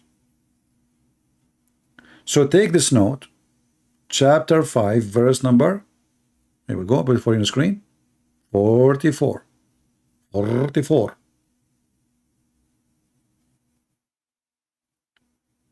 How the stupid Allah he trust the Jews to protect his book? Do Allah knew the future? If Allah he knew the future and then he says he trusted them, that means his future was not right. His vision of the future is false. Allah do not know the future.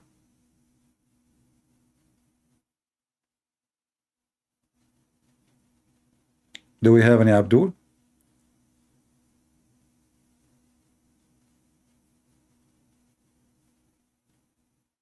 Anyone have a question before we finish for today? You see, because we have too many production,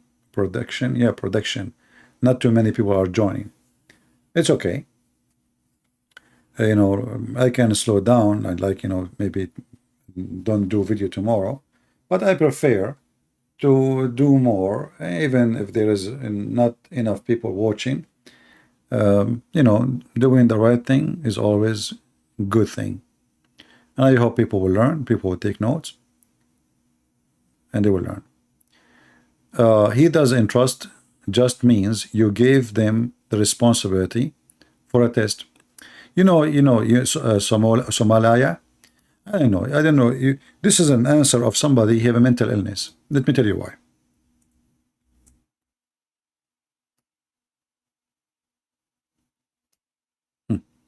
Guys, Somalia, he have the answer for you. We have the answer. Let me show you what he said. The answer is right there, right clear, you know. Like, I mean, come on, you cannot deny it. So look what he said.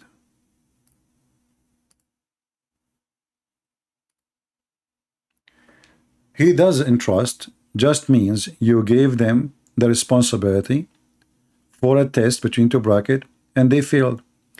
But you know that when you use certain word, that word have a meaning. You cannot say it means. It just means. Trust is a trust. There's a billion word in Arabic can be used to describe what you are saying. And you Muslim, you claim that the Quran is a perfect Arabic.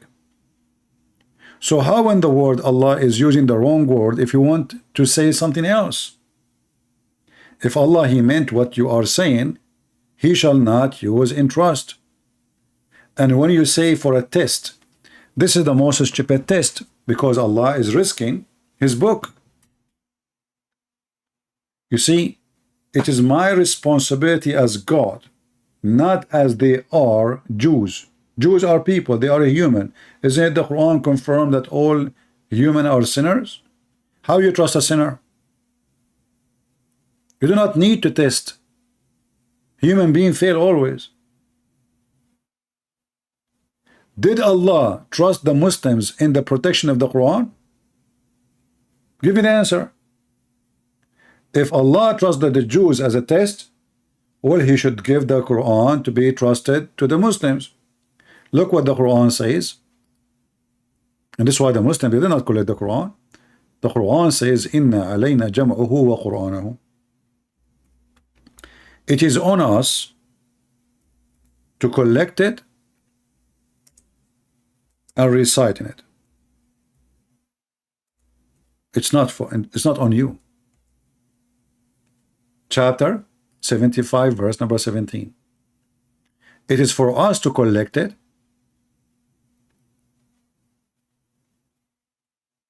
It's for us to recite it. You see here they add Muhammad, that's false. There's no Muhammad there. So the Quran making it clear that the one who will collect the book is Allah. Muslims, who is the one who collected the book?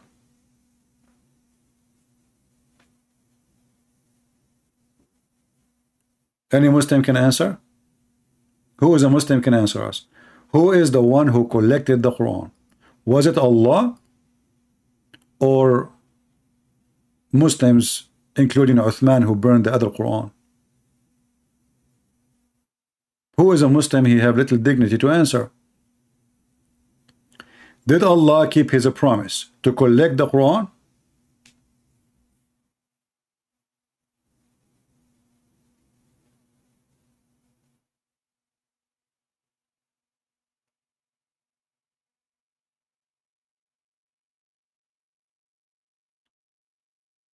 Thom, I just gave you the reference. You are asking for tafsir. Tafsir, they will quote this book. They will quote Ibn Mas'ud. Ibn Mas'ud is a companion of the Prophet, the false Prophet. So what do you mean tafsir? This is more important than tafsir book. Any Muslim can answer me. Who is the one who collected the Quran? So now we trust the Quran that Allah, He said that I will collect the Quran. Did Allah keep His promise to collect the Quran?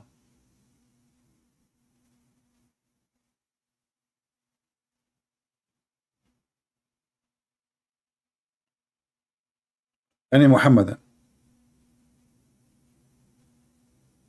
Did Allah keep His promise to collect the Quran? All of us, we knew that the Muslims, they start collecting the Quran after Muhammad's death.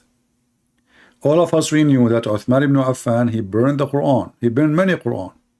And this is the weird. The Muslim, they say that if you burn the Quran, that's haram, and they will go crazy. But the first one who burned the Quran is Uthman. So it is the Muslims who collected the Quran. And there was many Quran to the point they start burning them. And until now, there's many Quran. So when Allah, He says, it is on us to collect it. Us who? Who is a Muslim want to help us? My friend Yaakov, didn't you see I have a topic? I just started answering something. Just wait.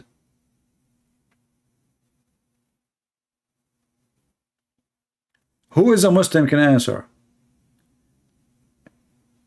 It is on us to collect the Quran. Who is talking and who is us? And did Allah collect the Quran? So do you see how the Quran failed its own promise? How you Muslim, you claim that the Quran is protected, and then the Quran is a promise to be collected by Allah, not by you. Who of you Muslims can tell me where we can find the Quran which is collected by Allah?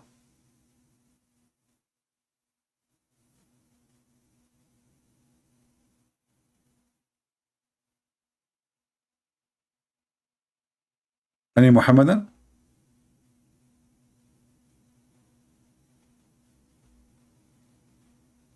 So do you see how Islam created a test, and always Islam failed its own test?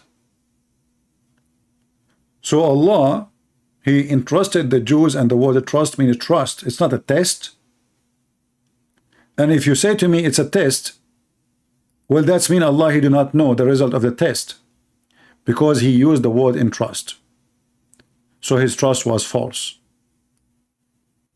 Same time, if Allah, He knew that the Jews are going to corrupt the book, and yet He entrusted the Jews to protect the book, that means Allah intentionally decided to corrupt His own book.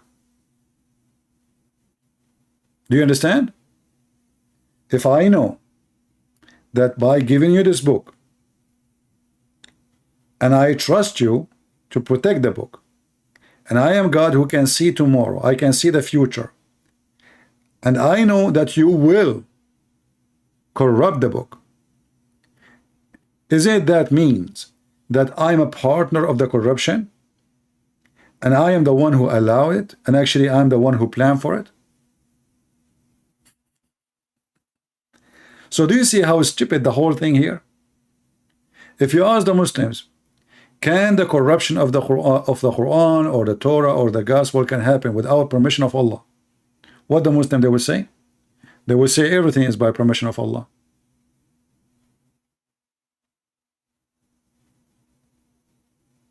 Everything.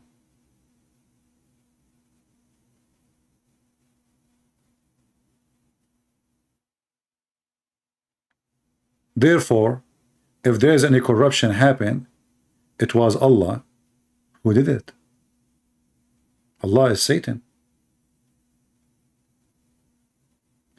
And who is going to hurt more or get hurt more than the one who corrupt his own book? You see, I have my books. Somebody, he added something into it. Who is the first one who is going to be unhappy with that? Me. This is not what I say.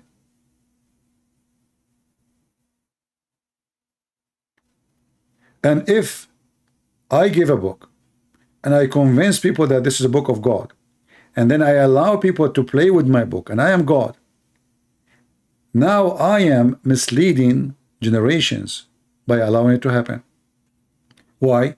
Because those people, whoever come after those people who corrupted the book, well, they believe. They are victims. They believe in the corrupted book, but for them it's not corrupted. Additional to that, why the Christians, when they come after the Jews and the disciple of Jesus, did not say that the Torah is corrupted? Why they accept it? Why the Christianity now they accept it? The story is very simple. Muhammad, he could not find any proof of himself.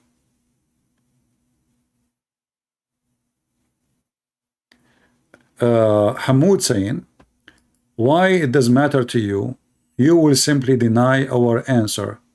Let me ask you, my friend, what do you mean why it's a matter for you? You Muslims keep saying that the book of Allah, the Torah, is corrupted. The book of Allah is the Injil, is corrupted. I had to take an opportunity and to laugh at the Quran and the founder of the Quran. Because if Allah, he sent a book, and then Allah, he trusted the Jews to protect the book, and then Allah, he decided not to protect the book, and then you, because of your foolishness, to come to me speaking about my book, when the whole Quran keeps saying this is the book of Allah. So we should laugh at who? We should laugh at Allah. Look what you say. You will simply deny our answer. Who, you know, I'm not waiting for your answer. We are laughing. Can you answer anyway? Allah trusted the Jews. Can you answer? You cannot. Let me ask you, why, if Jesus is God, his apostle turned him? He failed as a teacher. He failed as God in your book. This is the most stupid answer. I'm just showing you now. Here we go. Your God, Allah, he entrusted the Jews. They failed him. Jesus trusted nobody. Jesus even told the one who will deny him, you will deny me. He told the one, you will betray me, you will betray me.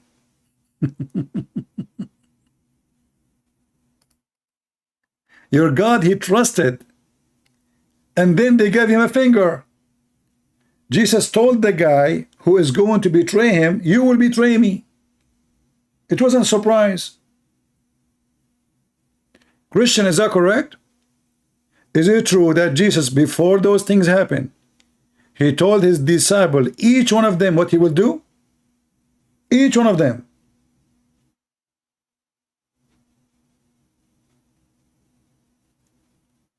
So when we laugh, we are laughing at a religion.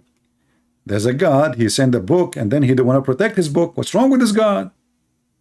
So when you Muslim, you say the Bible is corrupted, we have to laugh, because this is supposed to be the book of Allah. Your God is mentally ill. He sent the book and he decided to let the book go. Why? And not only that, if the Torah was corrupted, how many years Allah, he waited to send somebody to tell us? Was your God Allah taking a nap? The Christian, the Muslim, they say that the one who corrupted the Bible is Paul. Wonderful. So Allah, he waited 600 years. And then even when Muhammad, he said, not a single time he mentioned Paul.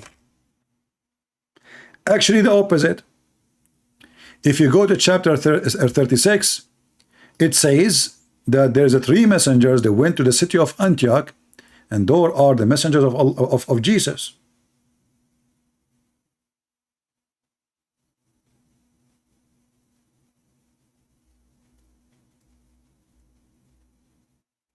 They are messengers of who? Of Jesus.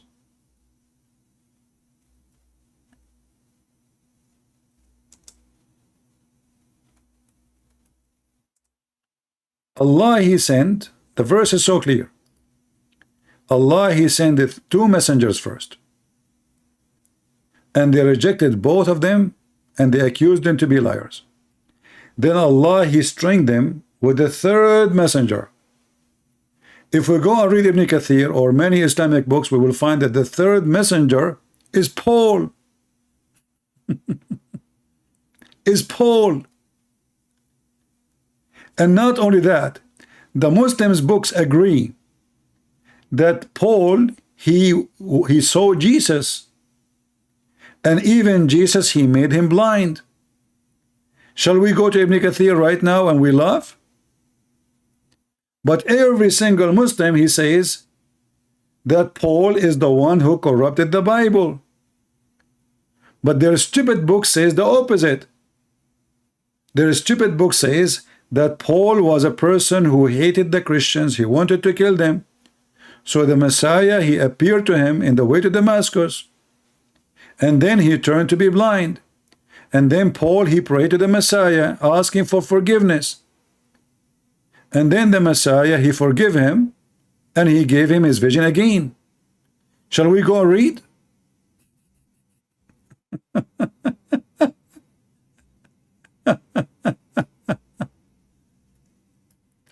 Let us go to the English version of Ibn Kathir, which is not the same as the Arabic one. Chapter 36, verse number 14. And the Muslim, they will say, CP, this is the hadith, the narration of the story is da'if. The Mimi Hijab, it's fabricated. You remember Mimi Hijab when he spoke to me? He started reading this one, I was reading a different book. I said, you eat it. I'm quoting a different book now.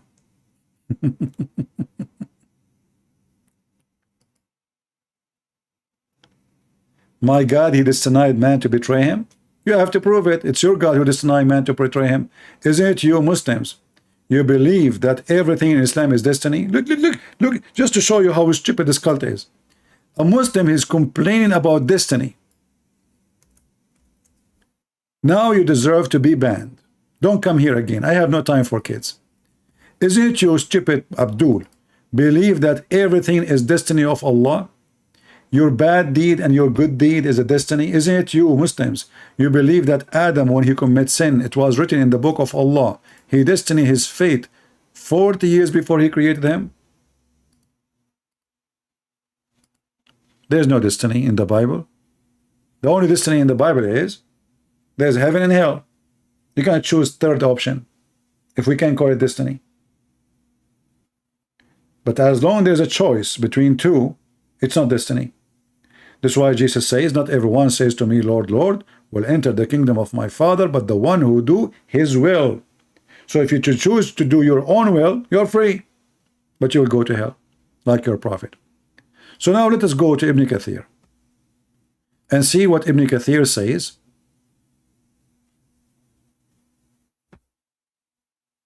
about this verse.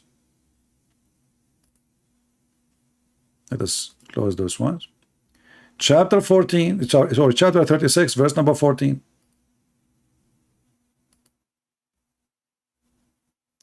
Every stupid idiot in the internet, he keep attacking Paul from the Muslims. Then we go to their book, we will find that Paul is a messenger of Allah. And not only he is a messenger of Allah, he is the strongest between them. And he was sent to the city of Antioch. Let us read together.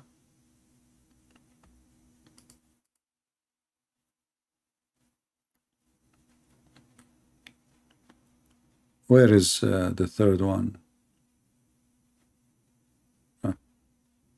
Read with me carefully.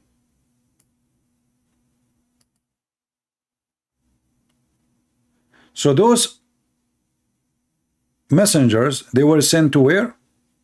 To the city, to the people of Antioch. Is that making ringing a bell for you? And they were the messengers of the Messiah.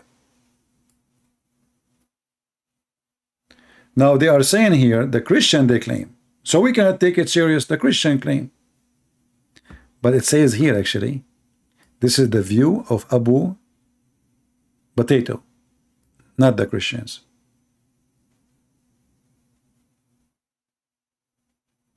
So he agree. This was his view. And then we continue. Let us try to find who are they, those three. Read carefully. So we reinforce them with the third. Meaning, this is now Ibn Kathir. We supported them and we string them with the third messenger. Ibn Jurayj narrated from Wahab ibn Sulaiman, from Shu'aib al-Jabi.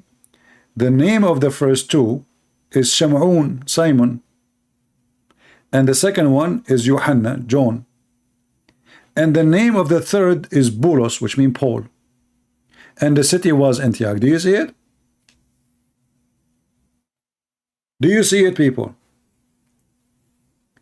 Do you see why we Arab Christian we laugh at this religion? In their TV they insult Paul. In their book they say Paul was a messenger of God. But look what happened now. Anyone knows what is the consequence of this stupid statement now? If Paul and John and Simon Peter, they are the messenger of God, but who is the one who sent them? Who is the one who sent them? This is Jesus. Is that correct? So how they are the messenger of God and Jesus is a prophet? Prophet cannot make you a messenger. He himself is a messenger. He don't have the authority to make you a prophet or a messenger. And the chapter there is speaking about those people doing miracles. They are doing miracles. So in order for those three to be the messengers sent by Jesus, Jesus have to be God. And not only that, do you see how important those names are? That's mean whatever John and Peter and Paul said is very authentic, for they are chosen by God. And do you see that the Muslims agree that they were sent to the city of Antioch? Muhammad is copying the Bible. And this is where the Christian were called a Christian for the first time.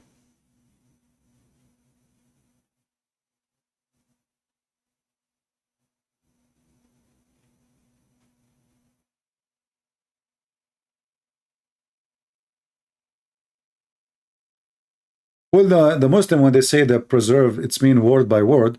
But as you see, this is a lie. Even the Quran itself saying it clearly that the Quran is not preserved. The Quran itself saying that. How is that?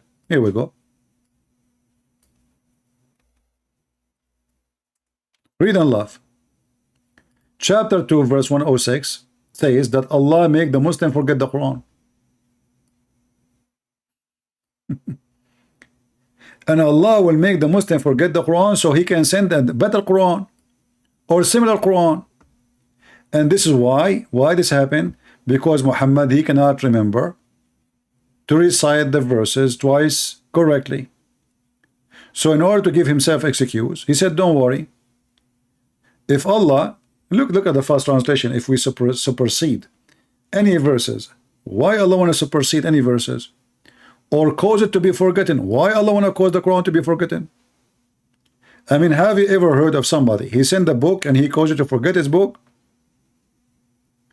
Imagine Jesus, he says something today in the morning, and at night he says to you, forget it.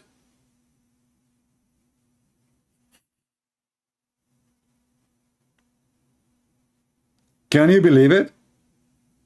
And not only that, he asks you to forget it, and he says to you, I'm going to make something similar for you. Have you ever heard of a stupid thing like this? So you have a house from 3 bedroom. Allah, he will burn it for you. And Allah will say to you, I will build something similar. So why you destroy the first house if the second house would be the same? And there's more garbage in this verse. This verse, by the way, is a priceless. And for very one word is a priceless. Do you see the word better? Do you see it? How in the world that there is a God, he can write better book than his book?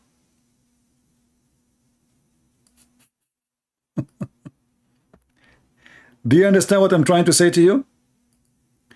Supposedly Allah is God, and the one is talking is Allah. Okay, wonderful. How in the world Allah is going to write a book better than his book?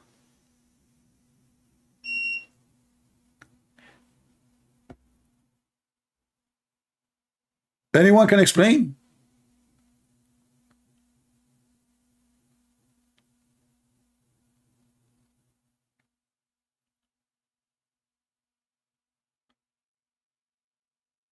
The word better mean that Allah, he admit that his Quran is worse and there is better. And then you ask yourself, was Allah in the state of non-perfection when he wrote the first book? Do you understand what I'm saying? This is a chapter 2 verse 106. If there is better, Allah is the one who's talking. This is and you see, this is why I don't when the Muslims say the Quran is preserved, I like that, because then we can laugh more. The Muslim, they cannot say this is wrong, somebody added. No, it's preserved. I love it. But this is alone to prove to me that this is cannot be from God. Can Allah speak better than Allah? Can Allah write better than Allah?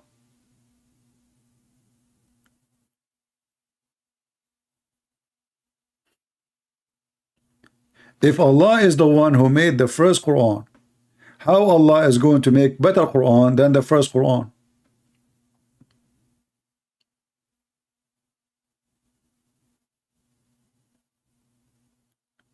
This is why we say Islam is laughable. This cannot be God speaking. This is stupid. You know, this is a guy saying stupid things. You see, I can say to you, I will write a better book than my previous book, which means I will give it more effort, I will study harder, I will research more, try to give more reference.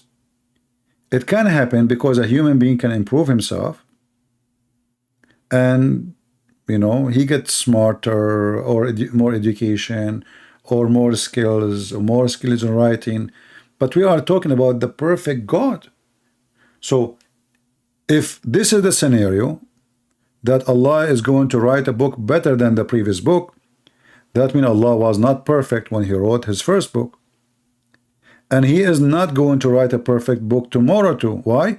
Because it is just better. Not the best. Better is a word you use to elevate one upon the other one. Is that correct? That means the first Quran was not equal to the better Quran. Then how in the world Allah he wrote a Quran which is not good?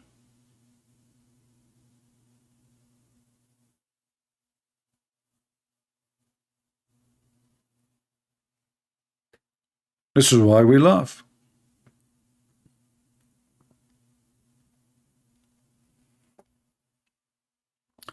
Can you show proof for only one God? Why only one?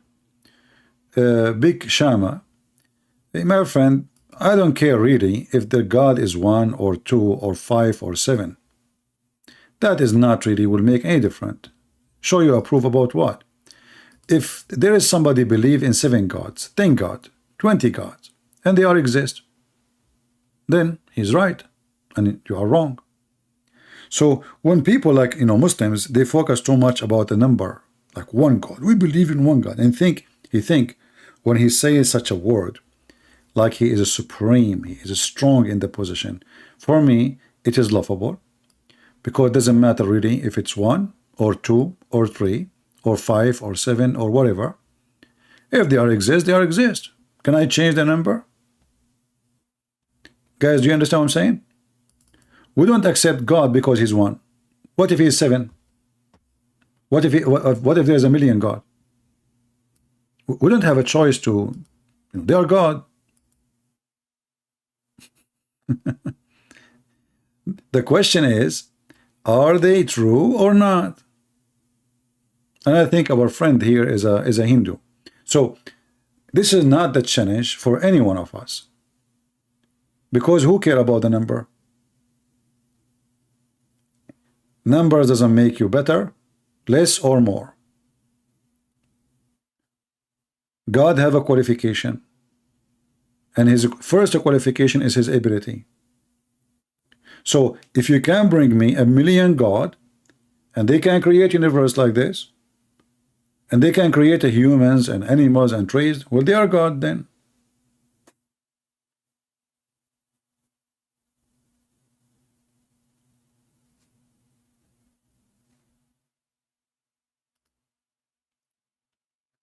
So the challenge a human being he face is not about the numbers of God. Like you as a Hindu, as I heard Sadhguru, he said that Hindus, they believe they have a 35 million God. 35 million. The number for me is weird. And like why they stop with number 35. But you can say the same, why you stop number 1. But it's not really the number. What will make the God of Hinduism is false. It is the belief itself. Like you have a temple for rats, you have things doesn't make sense, like in reincarnation, the good person, if you are a bad person, you will come as a bad animal. There's a bad animal and good animal. Animal is an animal. And then we find that there's Hindus, they worship gods who they are rats. A god become a rat. I thought if you have a good karma, you will turn to be a better creature. So how God become a rat? So when we reject Hinduism, we don't reject it because of the 35 million God, but we reject it because nothing makes sense there. The vegetarian, the vegetation, and etc. Like, do you know that even plants are not vegetarian? Do you know that? Even plants, they eat beef. If you don't believe me, get some meat and bury it under your tomato, and you will see how the tomato will go crazy. How the plant will flourish. So Hinduism is a philosophy. It's not really anything except philosophy, and philosophy with no logic.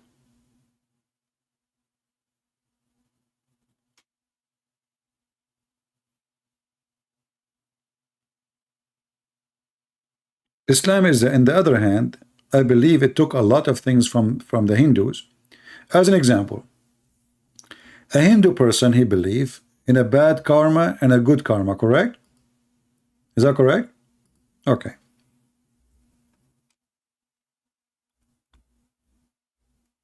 If a person he is he have a bad karma in life, karma mean action.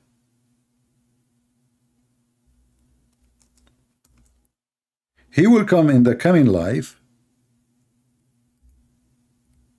as lower creature. Lower creature. If he is a person have a good karma, he will come in a better creature. Muhammad, he adopted the same teaching of the Hindus. Muhammad believed in reincarnation of a human being from human to animals and from animals to human. Look what Muhammad said. This hadith, we cannot find it in English. Let us find.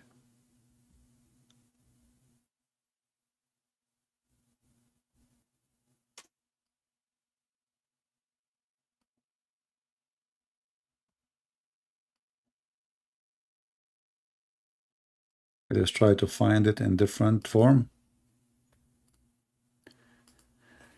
According to Muhammad,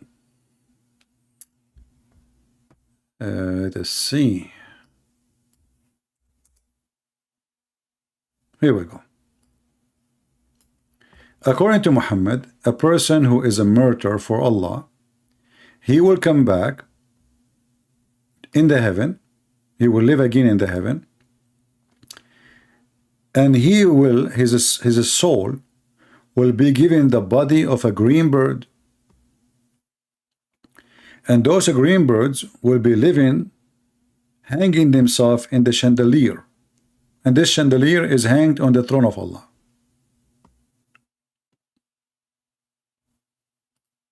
Do you see it? So here you ask yourself, who is the Hindu? The Hindu or Muhammad?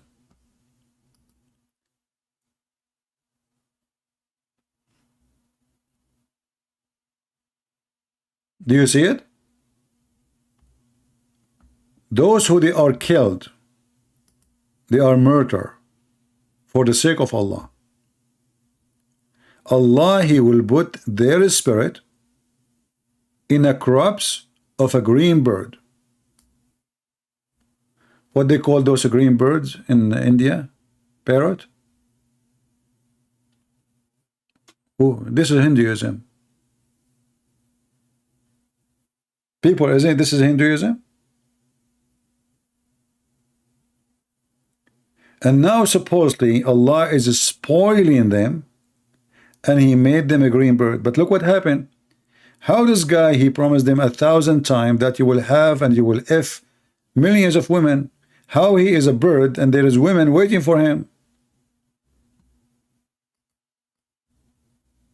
Do you see the stupidity? How you promise them that there is a lot of women waiting for you to sleep with them, and then you go to heaven, you find yourself a green bird. How you will sleep with those women? You will use your beak? Kukuruku? So to our friend here who is the Hindu, I say to you, Muhammad obviously is copying from your belief many things, and the proof is right in front of our face. This person, he have a very good action. He died for the sake of Allah. He was getting some Christians, some Jews, and now Allah is going to reward him. Time for the payment. How Allah will reward the Muslim guy who died for his sake? Allah will make him a green bird. Happy ending.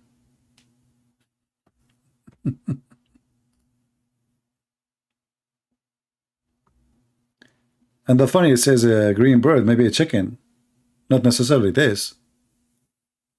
Maybe it's a chicken. It can be a chicken is green.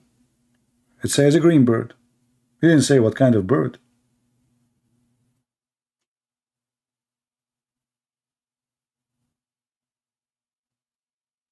And what this guy will be hanging under the throne of Allah, he will say takbir, takbir, takbir, hummus, shish kebab, sallallahu alayhi wa sallam.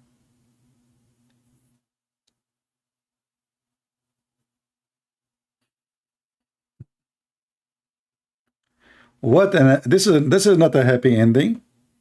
So the poor guy, he joined jihad, he joined Al-Qaeda, he joined ISIS, he committed suicide, he lost his life, and then you make him a bird? This is the end?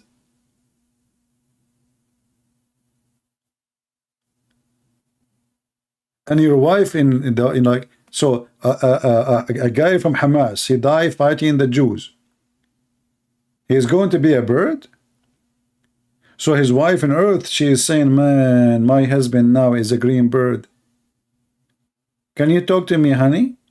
Hello, honey. Hey, honey, talk to me. Hello, honey.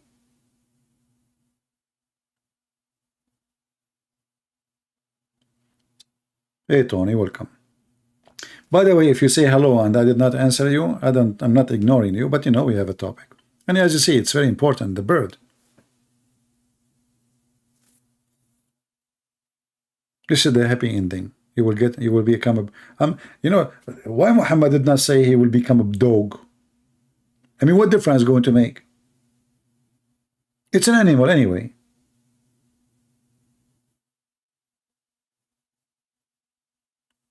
And supposedly now the Muslim says, Alhamdulillah, I will be a green bird. What about stay as a human? Which one is better?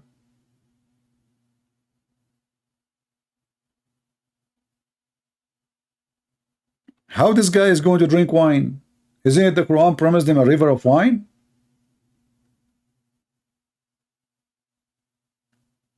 A green bird drinking wine in a cup. Isn't the Quran promising to drink in a cup? So you are a bird and you are drinking a cup. Isn't it the Quran promise you that you will wear a green silk made in Persia? So now you are a bird and you are wearing green silk? That is messed up. I mean, when Muhammad he made up a lie, his lies hit the sky. They are so high. Hashish, hummus, falafel, I mean, you name it. You don't know what this guy is eating when he say things. And look, Muhammad he insists that they will be hanging on a chandelier. That's deep. Not in a branch. Not. I mean, put him in at least in the wood. Let him have fun. You want to put him now. You made him a bird, and you made him under the ash of Allah in the chandelier. What about you let the guy go have fun in the heaven? So now for eternity, you are hanged under the ash of Allah, and Allah is farting on you.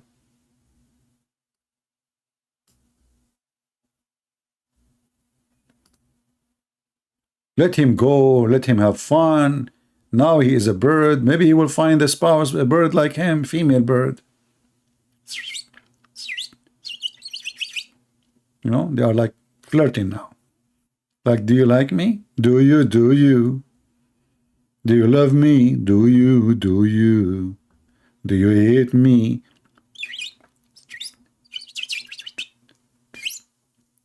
Bird. And then, brother, look, it says here. Look how the story is getting complicated. Here. It says, in the crops of a green bird. It's not you will be a green bird.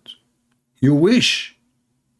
He is using a crops of birds who they are already exist. And he insert your soul inside them. This reminds me of hot dog. I told this story before. You know, first time I came to the state, I went to a church, and the guy in the church, very nice people, you know, very friendly. One guy in the church, he wanted to take me around to show me the town. So he said, do you like to eat? It was like noontime almost. I said, yeah, sure, you know, I was hungry. He said, let us eat hot dogs. And I was saying to myself, what he said? Did he say really hot dogs? And I was looking at him, I mean, do this guy really eat dogs? You know? And then I start saying to him, you know what? I'm not really hungry. I will eat later. It's okay. Let us go around and, you know, I will go home soon. You know? He said, what happened a second ago? You said you want to eat, you know? He don't know. I was shocked, you know. He just told me when I eat dogs. I don't want to eat head dogs. I don't want to eat cold cats. I want to eat a green bird. It took me some time to find out that it's hot dogs. I mean, it's very weird. Why you call it hot dogs? If there's no dogs involved. Anyway, you know, this is what happened to you when you are like very knowledgeable in English. So Allah will insert your soul inside a hot dog, a green bird. Crops, and those birds, they are hanged in a lamp suspended from the throne, which go where they wish in paradise. Brother, those birds,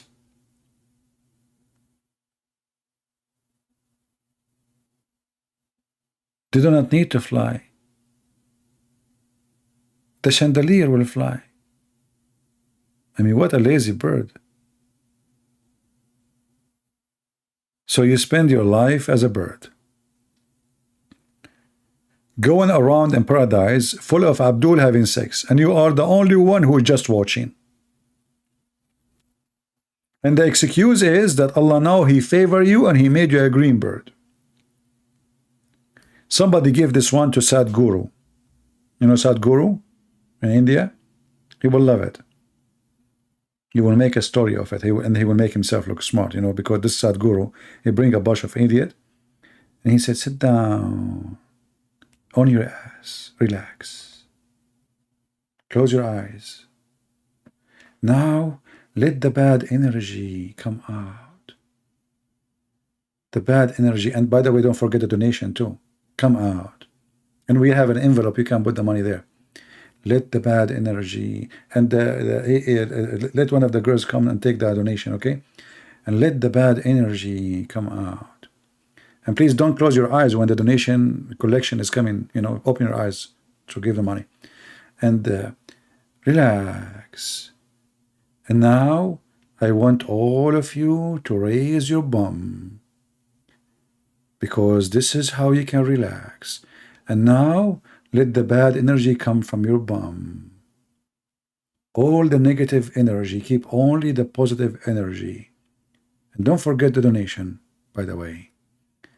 And now, and then the guy, he keep talking about accepting each other, being nice to each other, refusing the bad energy. If somebody didn't agree with you, don't get angry.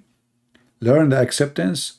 Learn how to suppress the bad energy. I made a video about him 15 minutes after he went to YouTube and he reported me. It turned to be that all the bad energy in the world is in his ass. I mean, at least wait for 20 minutes. 15 minutes. They went to the channel of Sadhguru. They told them that this guy, he made a video against him. He went to YouTube and he reported my video. And he is the guy who spent his day talking about accepting each other. If somebody disagree with you, why you get angry? Because you have an echo inside you. Because you don't want to accept that you can be wrong. Why you get angry? Try to accept even if he is wrong. Because it's possible that he's right.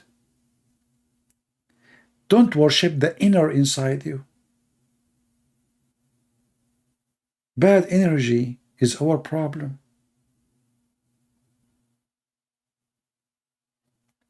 This is why the Lord, he says, be aware of false teachers. From their fruits you shall know them. Correct?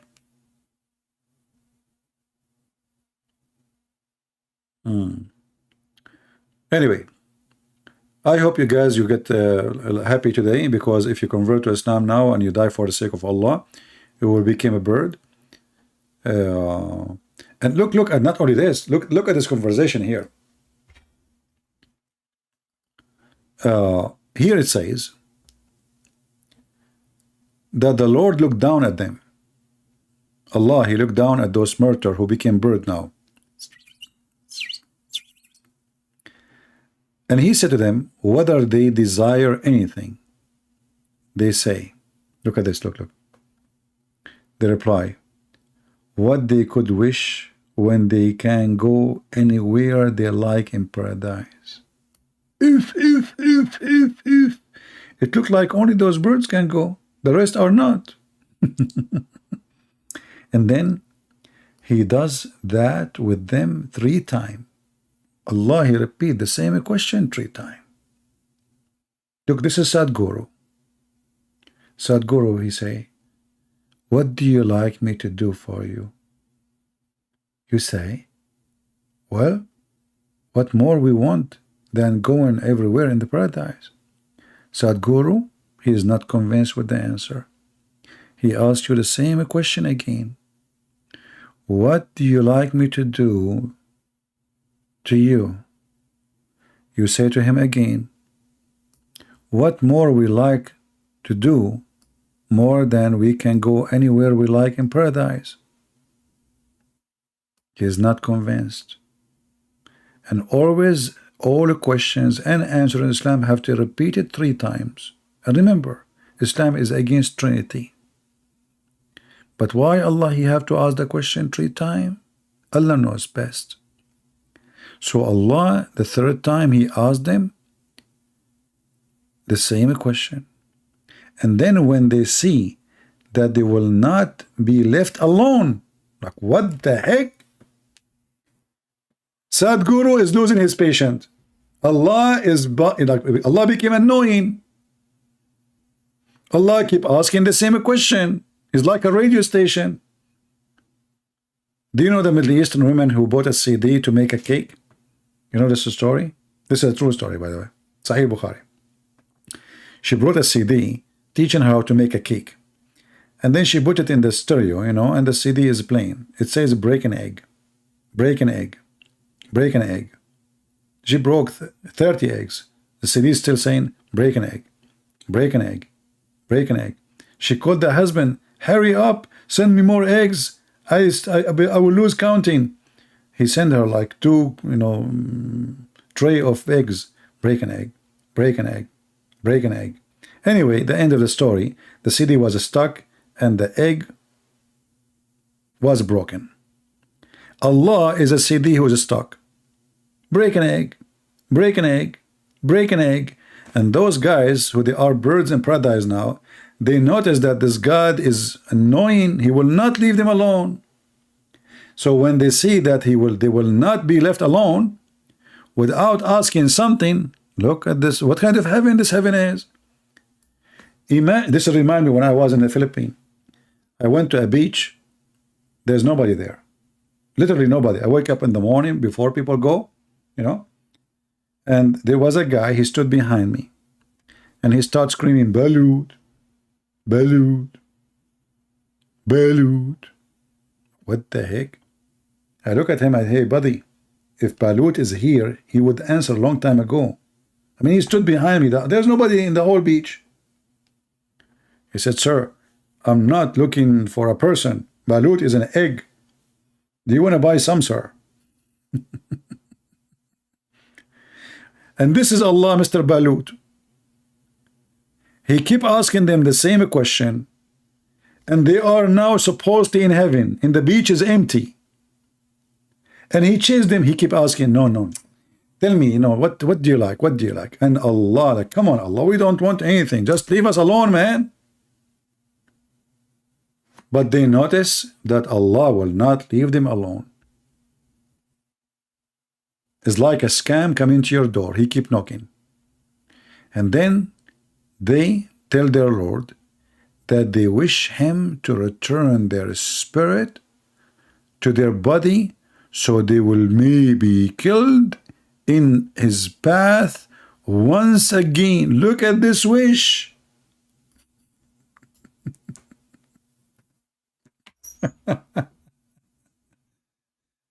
Anyone understand what happened now? Obviously those guys, they are desperate to leave the heaven.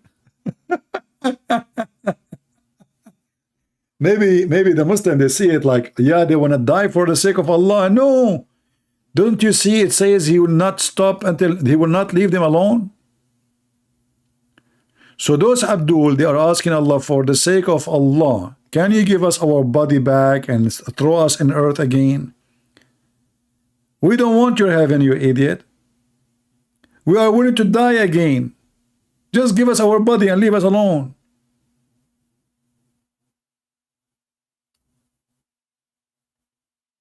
What a stupid religion.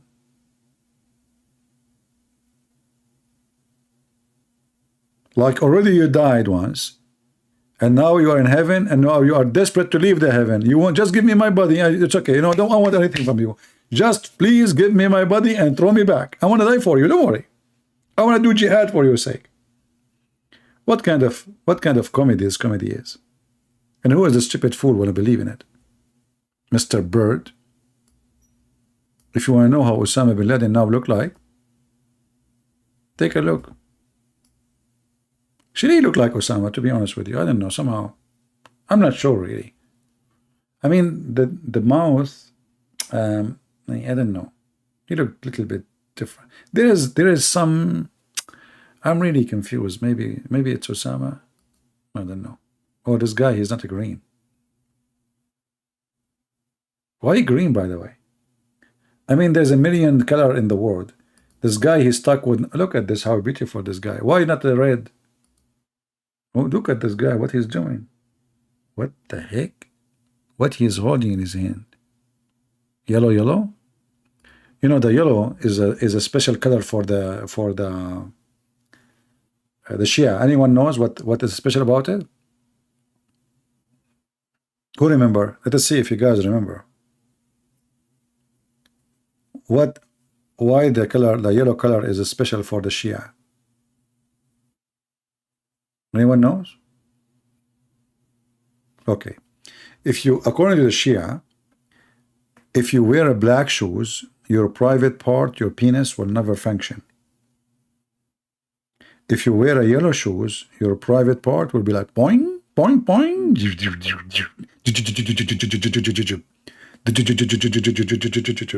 This is why the Shia, they are, like if you go to Baghdad, you will not find anyone buying black shoes unless he's an ignorant. They are the cheapest. But in the same time, who in the world want to wear yellow shoes?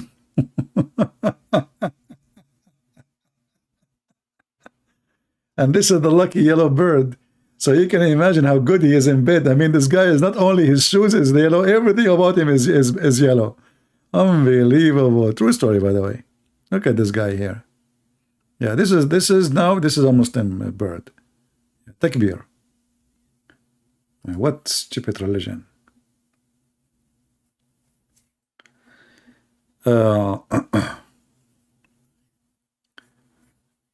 Yeah, black shoes, they will make you weak in bed, you know.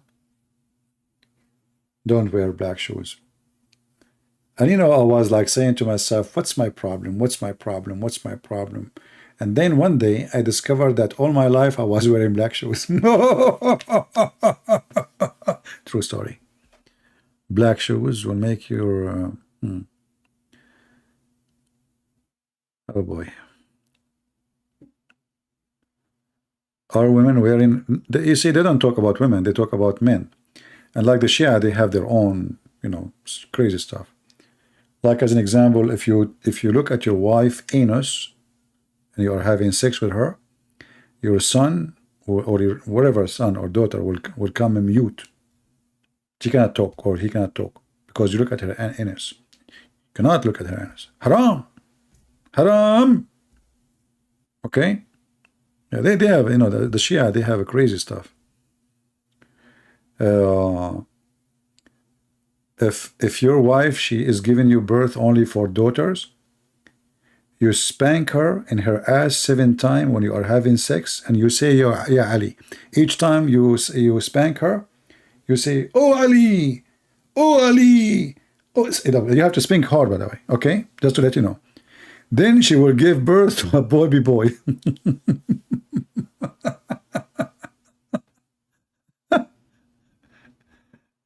But you remember Muhammad, he said that the one have orgasm first, the baby will be like resemble the. So just according to Muhammad, the Sunni, if you have orgasm first, the baby will be a boy like you if you're a man, or will be a girl like you if you are a female. Just have orgasm first.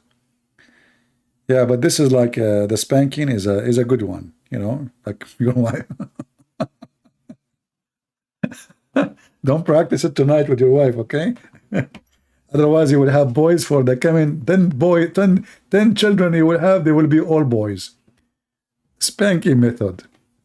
Unbelievable. Crazy, you know, crazy religion. Yeah, actually, like the Shia, they have way more stupid stories than the Sunni. But the Sunni are no different. You know, I mean, they have their own fiction. But the Shia, they fly too much. I mean, they are really, really too much high. Like, you know, Ali, he was in China, and he was in Europe, and he was in Damascus, and he was in Mecca in the same time. Brother. And Al-Hassan, he speaks 70 million language. Brother. 70 million. Just only 70 million language. Hey, okay, what you can do about it? If I want to make just a special program about the Shia, you will die laughing.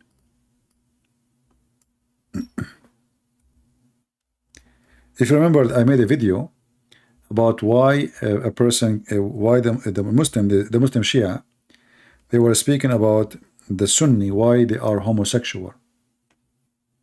Did anyone remember the video?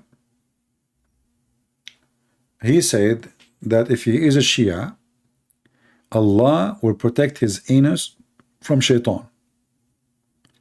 But if he is a Sunni, the baby, when he is born, shaitan, he put his finger in his anus. And that will make him, which means will make every Muslim Sunni a homosexual. This is the the logic and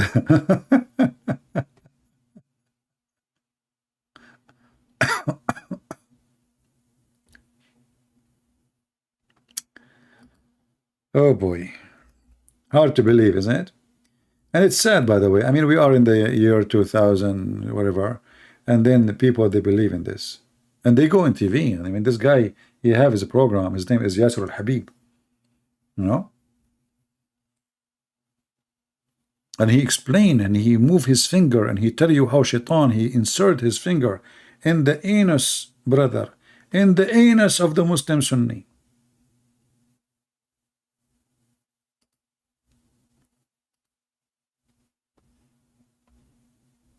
Thank God I am not a Sunni. And you know, like one of the questions somebody asked me before, he said, what if somebody later he converted to be a Shia? He's already now, shaitan, he put his finger in his anus. Can that be fixed?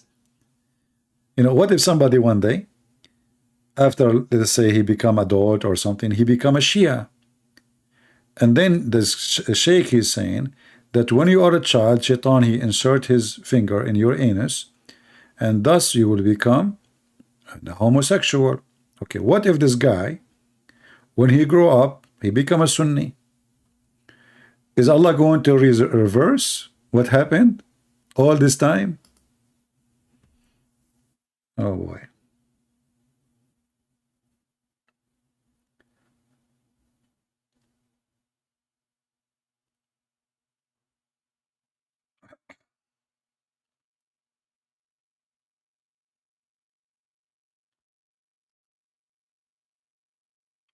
You know, actually, they have a story. Maybe I should make some special video about the Shia. Remind me, maybe next week. Like, there is a story where the Shia, they believe that Ali, he is one of the prophets who suffer from things. Or he was the accompany of the prophets who have from hard time or harsh time.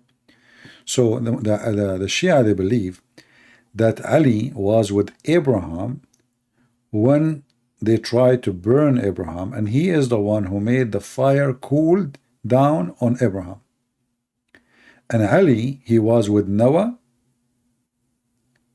in his ship in the flood time, and actually he is the one who saved his ship from drowning. Like, look like there is a hole, you know, in the ship, and Ali is the one who blocked it. And Ali was with Isa, and he was with Musa. So when Musa, he crossed the sea, Ali was with him too. So you know, you will find the Shia, they have millions of stories beyond imagination. He's a time traveler. He is Muhammad is a time traveler too.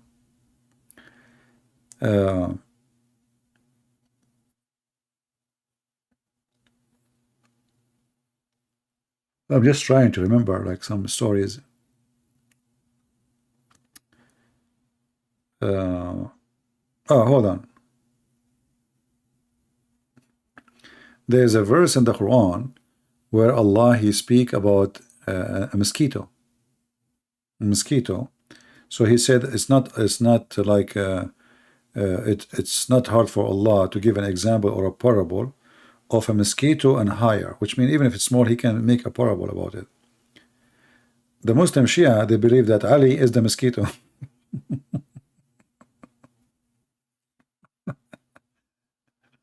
And what is above it is the messenger of Allah. So Ali was a mosquito carrying the Prophet of Allah before they become human. There is endless, crazy stories.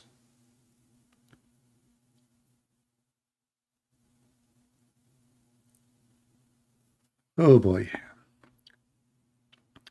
There's a story about Noah. I'm trying to remember what the story was saying. I need to search for it because I forgot really. Yeah, I think what the story is saying, that Ali, he was with Noah in his ship, and then Noah, he come to Ali, and he put his hand over his, like he asked Ali to open his hand, and then he wiped his hand over the Noah, he wiped his hand over the hand of Ali, and then he says, from the seed of this donkey, a donkey will come, and he will be rode by the master of the prophets and the seed of the prophet. And here you ask yourself, how in the world you say such a thing? How Noah describing Ali to be a donkey, and from his seed a donkey is going to ride him. Actually, let me try to find this reference as I mentioned it, because somebody might say it's not true, this is false. Let us search.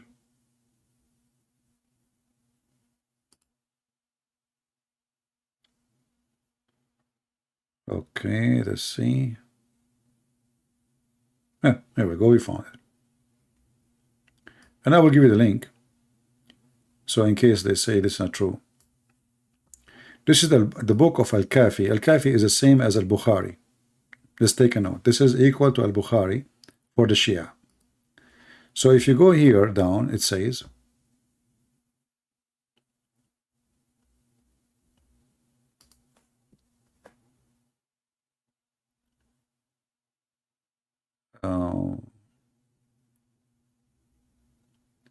it says here, from his father, from his grandfather, he mentioned that Ali, speaking about Ali, that he was with Ali, he was with Noah in the ship, and then Noah, he walked to him and he wiped his, what they call the hand, like the upper side of the, like when you open your hand, in the word in English. Anyway, go we'll translate it. So he wiped his hand and he said, from this donkey, a donkey will come, and the master of the prophet will ride him. And if you go here a little bit before it, it says, that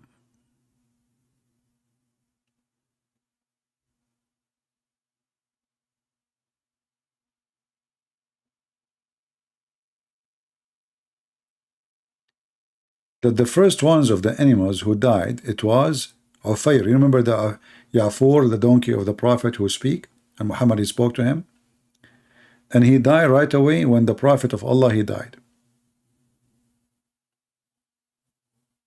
And then he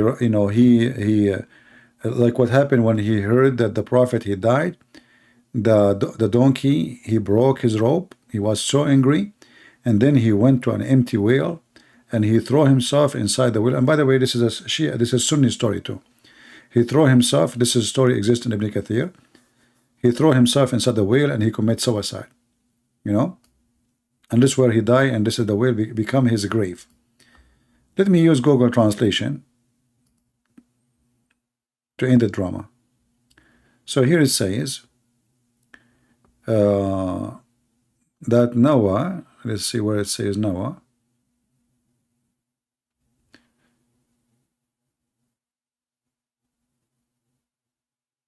Yeah, here speaking about the donkey, how the donkey commits suicide. His name is Afir. Here they call him Afir. The Muslim Sunni, they call him Ya'fur.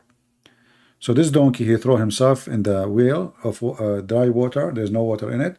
He commits suicide when he heard the news that Muhammad, he died. And here the story is, the translation is coming wrong. So Noah, he came to Ali and he said, from this donkey, from his seed, a donkey will come and will ride him, the master of all the prophets. You see, out of his lions, of this donkey, come a donkey that the master of the prophets and their seed rides. All right. And then he says, praise to Allah who made me that donkey.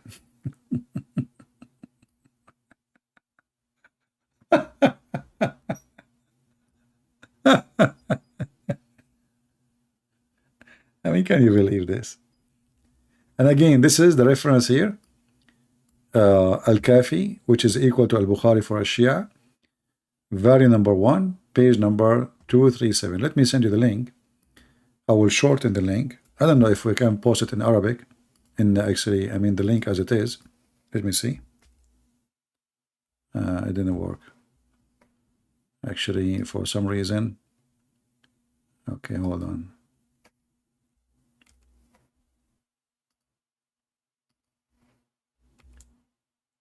Oh, it doesn't go. It says very long because there's Arabic font. Let's see. Link shorten. Link.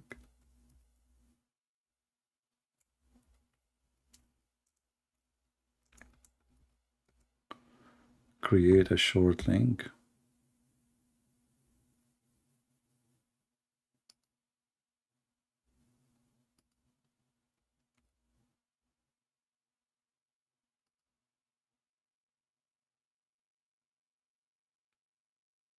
Okay, now we post it for you.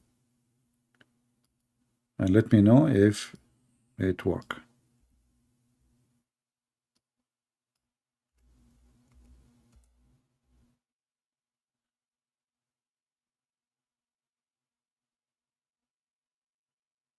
You see it? So you know that the Shia, they have endless stories. They are crazy. I mean, I used to read them just for fun, you know, just for you know, like you, sometimes you want to feel better, just for fun, just read them. Yeah, and by the way, the Shia, they believe that Ali, excuse my language now, don't be upset. His real name is Pussy.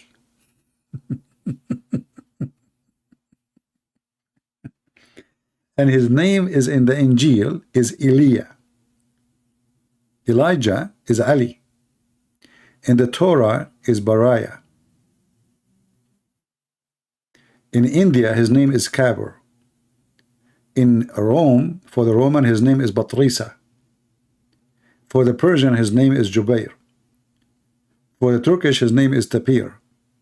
For the black people, his name is Haytar. And for the priest, they call him Pussy. Excuse my language. I mean, that is something, isn't it? That is something. And now for sure they will say to you it's a lie. So we better find the reference before they eat us alive. Let us see if I can find the reference. Hold on.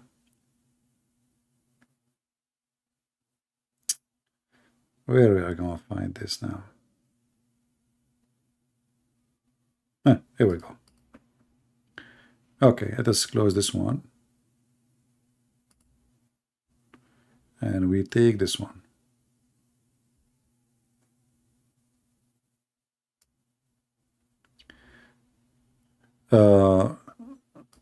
This is the book of Bisharatul Mustafa, page number 33. and we zoom out.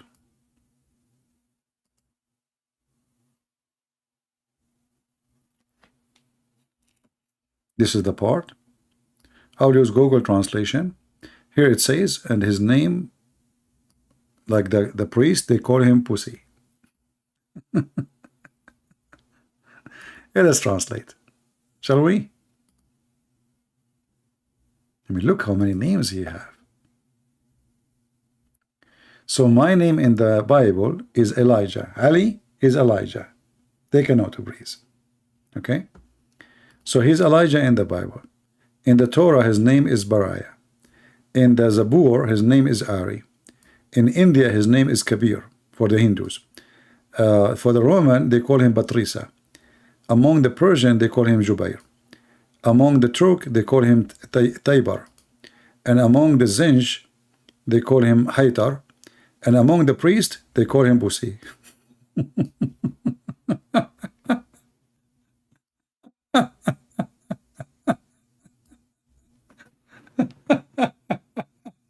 No comment. It's not my fault. Don't hang me. I just read. None of my business. You know?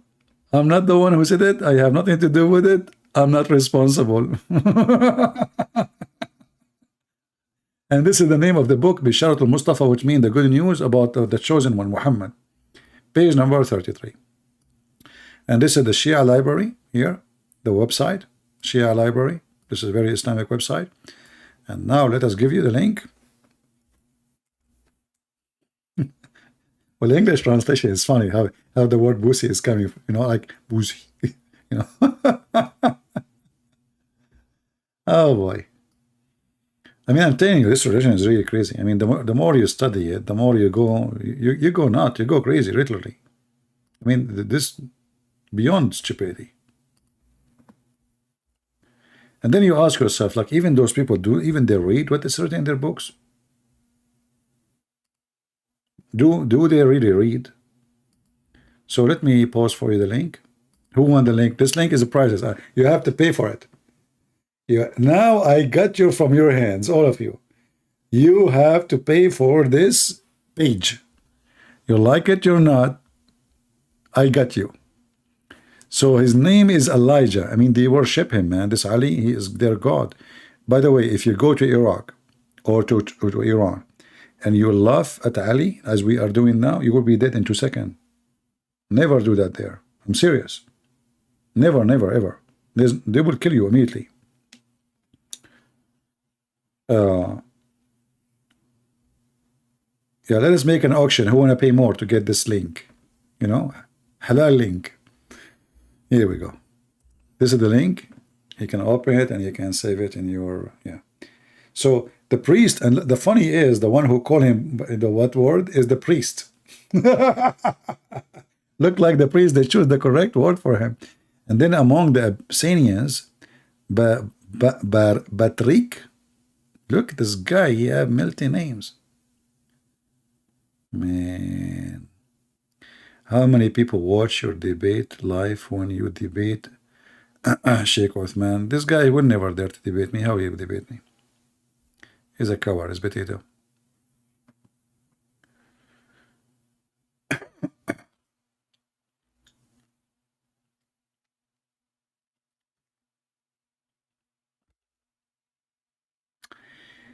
So do you see the stupidity of this cult? It's literally mental illness. This is how they think and what they think about Ali and Muhammad. And even the Shia, they believe that Muhammad and Ali and his children, they are light, they are not a human. So they were light in the forehead of Allah, and they are made of light. They look like a human, but in reality they are not a human. This is why the Shia, they are really, I mean, too much different from the Sunni.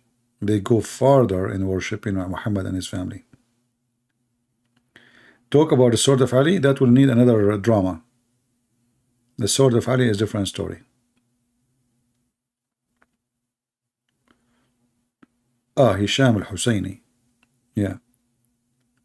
Well, you know, like right away when you debate those potatoes, they start accusing you. You are a Zionist. You are, you know, the potato. I mean, if you speak Arabic, just watch and die laughing.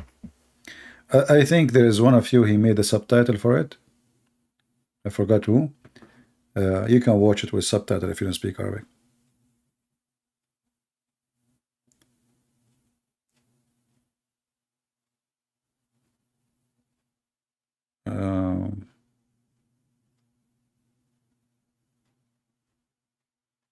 Yeah, I mean, if this Uthman, he could not even handle good logic, and we cannot compare what I know about Islam and what good logic know. How he can handle me. This is why they are intimidated. They will not dare even to speak to me. They knew. But even a kid, he was able to make him hummus. Let me see if I can find the reference about the yellow shoes. Who want to see the yellow shoes? And the black shoes. Let us see.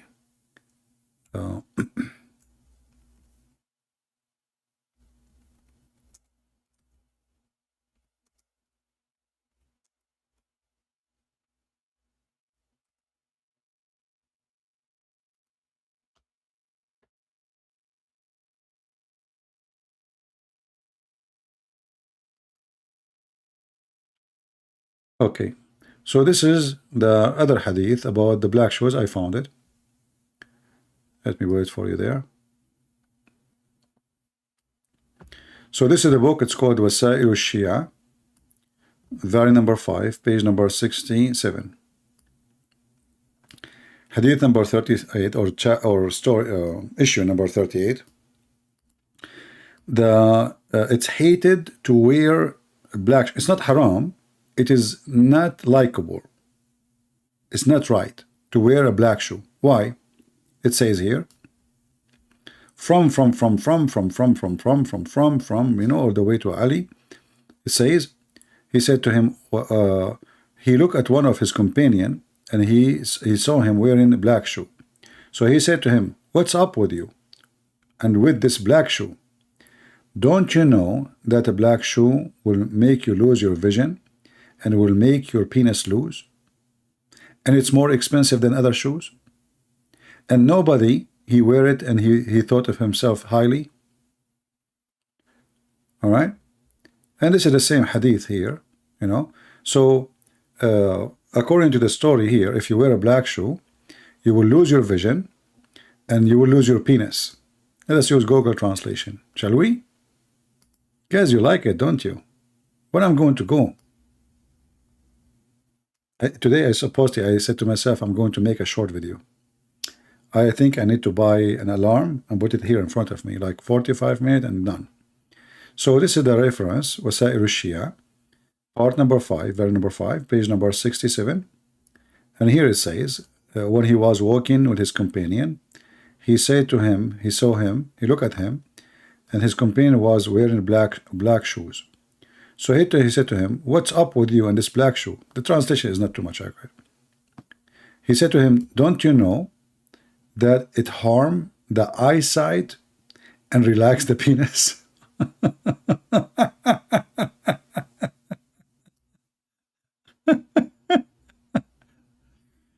So, my friends, if any of you, she have a husband and he is not doing good job in the bed, I want you to go right now immediately and throw all his black shoes in the garbage.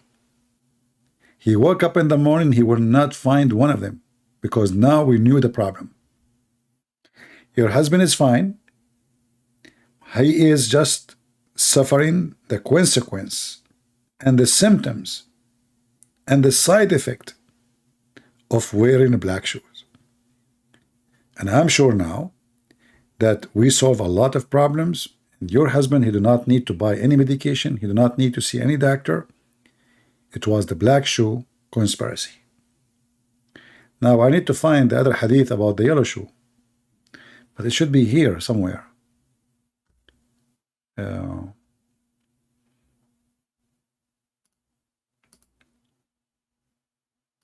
Where is the yellow shoe?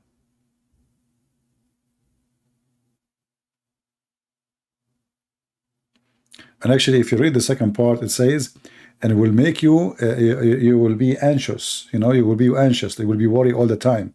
Just by wearing the black shoe. All of this, all of those things happen because you wear a black shoe. Let me see page number 66.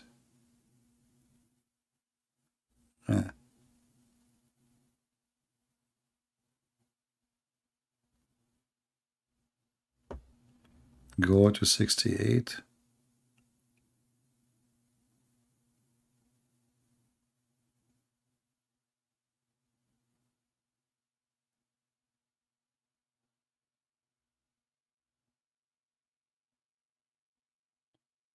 Yeah, this one repeating the same thing. I'm just trying to find where we can find the yellow shoes here. Ah, here we go.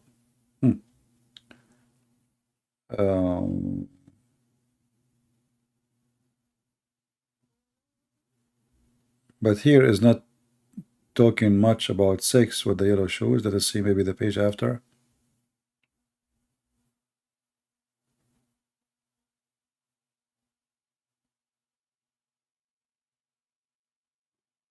Here it says, if you wear yellow shoes, you will be happy until you ruin it.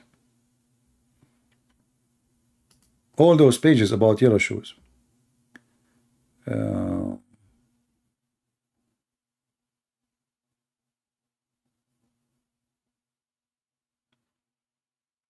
If you wear like a light shoes, that will prevent you from having, I don't know what the name of the virus.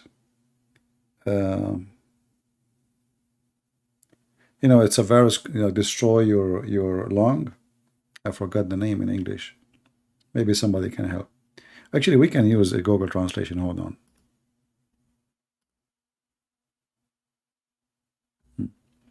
So if you wear light shoe,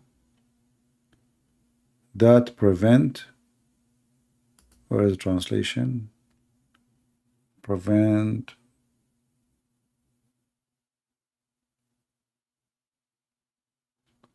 from tuberculosis. Is that the name of the disease? I don't know. This is what Google is saying. Let us go to the other page about the yellow shoes. See what shoes can do? All those shoes can, I mean, shoes can do a lot of things. So here he says, if you wear shoes, wearing slippers is safe from leprosy.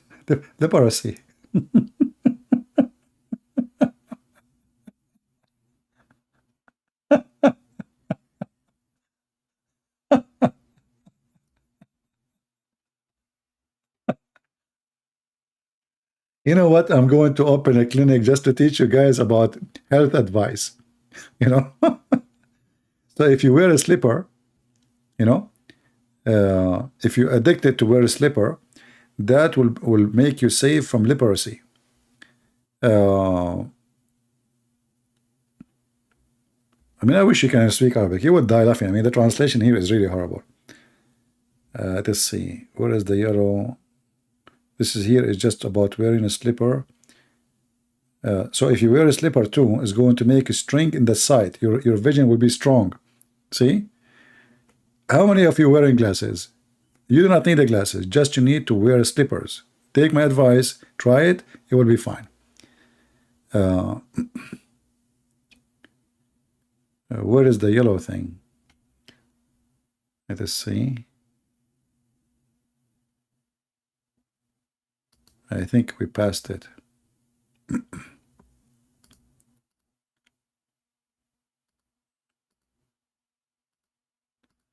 We have to go to the Arabic page.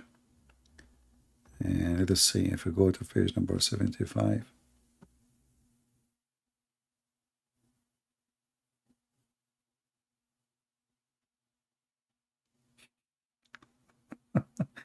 I don't know how I translate this one for you. So here is advising them not to wear one pair of shoes. So like you have to wear 2 shoes, each one of them from different pair. Why? If you do that, Shaitan, he cannot really get hold of you. So like you buy two shoes and you wear one shoe, one from the other shoe and one from the other shoe. This way, Shaitan, he cannot get hold of you. Let's see here. It's a wisdom, you know, this is always wisdom. It's hard for you to understand.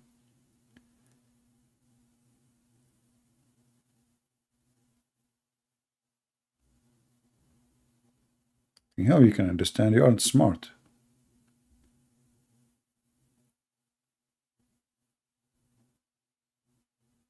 I mean, all of them, they are comedy.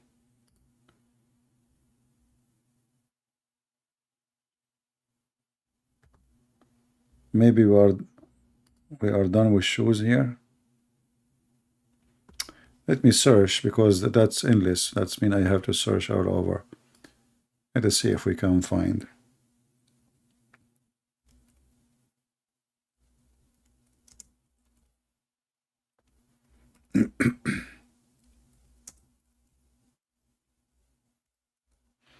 You know, Google make things a lot easier.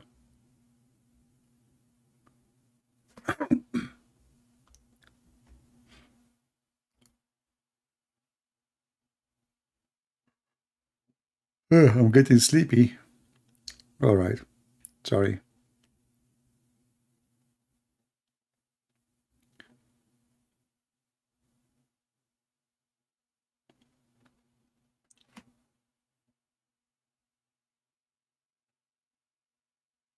And there is like white shoes, yellow shoes, black shoes. The black shoes is the worst.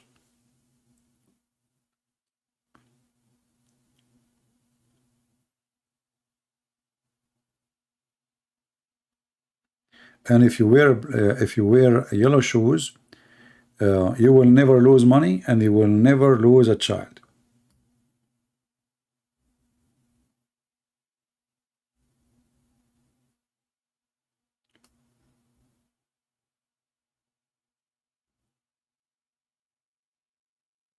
Yeah. I found the one. It says like wearing yellow shoes will make you happy. Let us see.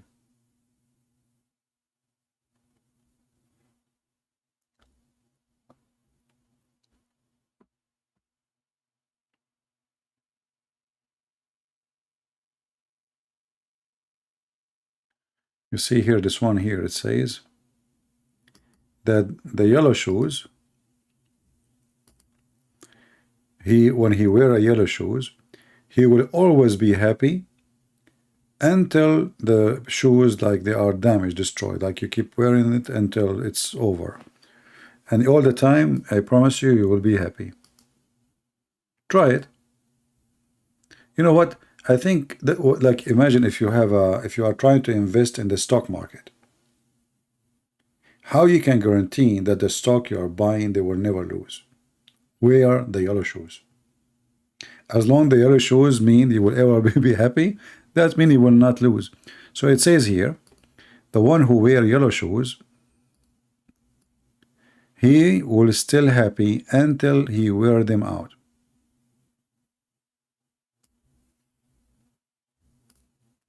Crazy religion, what you can say. And this is just little of millions of crazy stories. Yeah.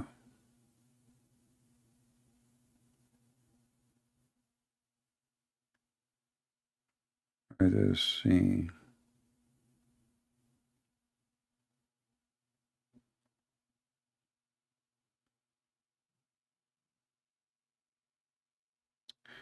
Yeah, that's enough for today. Otherwise, we will stay until tomorrow. Oh, man, I cannot even... it hurt to sit in this chair for many hours. So now we are here for 3 hours and 40 minutes. Unbelievable. I said to myself, I will go for like 20 minutes, 15 minutes.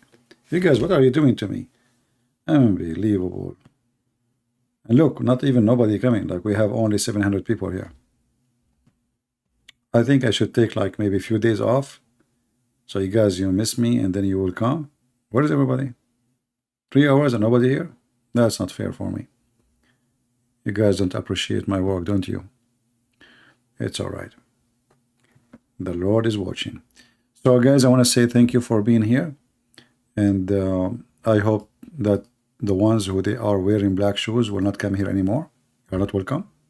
All right. We want here people who they are happy, with good spirit, wearing yellow shoes. We don't want drama. Keep your drama for yourself. Black shoes is not allowed. So please, next time before you enter our chat, you take off your shoes if they are black. You throw them, you sell them, you burn them. This is your business. But don't come with them. Enough is enough. I'm losing my patience. I don't want to see any black shoe here. Actually, I'm going to force all of you from now on to open your camera. And I don't want to see your face. I want to see your shoes. I want to be sure that all of you wearing yellow shoes. Happy people. Happy feet. And now we know where the movie name coming from. Happy feet. It was the yellow shoes. It turned to be that the secret of happiness is based on shoes. Wear yellow shoes. Advice of the century. Take my advice now, it's for free. Tomorrow will be costly. Because imagine if everybody heard this advice and they start buying yellow shoes. You will not find yellow shoes no more. Actually, maybe by tomorrow morning, you go to Amazon, you try to search for yellow shoes, you will find 0 left. So before it's too late, save yourself, save your family. Your wife, she is a drama woman, give her yellow shoes. You come home, she's laughing. You don't have money, she's laughing. You are not going to work, she is laughing. Because now she is happy, subhanallah, because of yellow shoes. Your mother-in-law, she come to your house, she bother you, she annoy you. Give her a gift. Yellow shoes. She come to your house, she will never complain. She is happy. She leave your house, she is happy. She call her daughter, she is happy. So you have a boss who is very rude, very ugly, very bad, very cheap. Give him a gift, yellow shoes. He will be very generous with you. He will give you vacation even when you don't ask for it. Before even you think about it. He will increase your salary. He will give you a vacation when it's time and when it's not time. Actually, he might say to you, stay at home. I will work instead of you. Just give him yellow shoes. My friend, can we give yellow shoes to Joe Biden? Imagine if we give yellow shoes to Joe Biden. What will happen in this country? I mean, now the inflation is like crazy. The shelves are empty and people cannot afford to buy food. If we give yellow shoes to Joe Biden and then he duplicate and he give every American yellow shoes, who is going to suffer? Nobody. The whole nation is happy. You go in the street, everybody is high.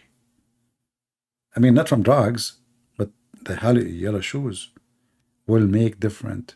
We can change society. It is time for a change. Yellow shoes is the best. And forget about the rest. Face it, take it, or leave it. It's an advice, will not be repeated twice.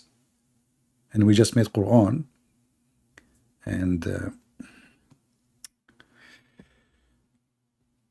he left as a donkey, never come back as a horse. Thank you very much for being here. May the Lord bless you and see you soon again.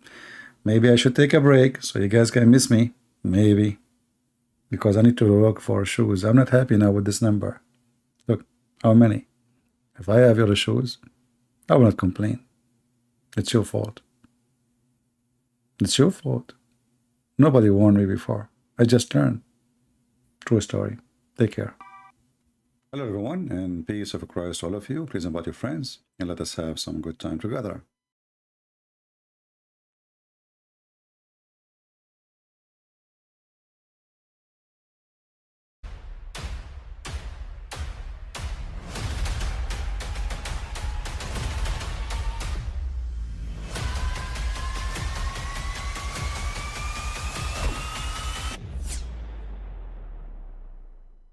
But I mean, again, he doesn't know who Gabriel is, right? Because he didn't come from an Abrahamic faith.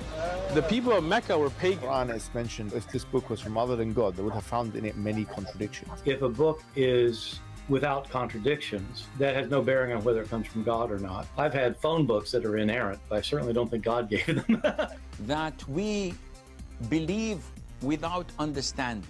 As wholes. The Prophet tells us because Satan or the devil sleeps over our nostrils. Those who oversleep and not pray Fajr on time, Satan urinates in their ears. I really do think Jesus was crucified and that he really was dead and buried. He thought that he was a son of God in the sense that he was specially chosen by God. I think Jesus really did think he was going to be the Messiah, the future king of Israel. I mean, that is, after all, why they crucified him.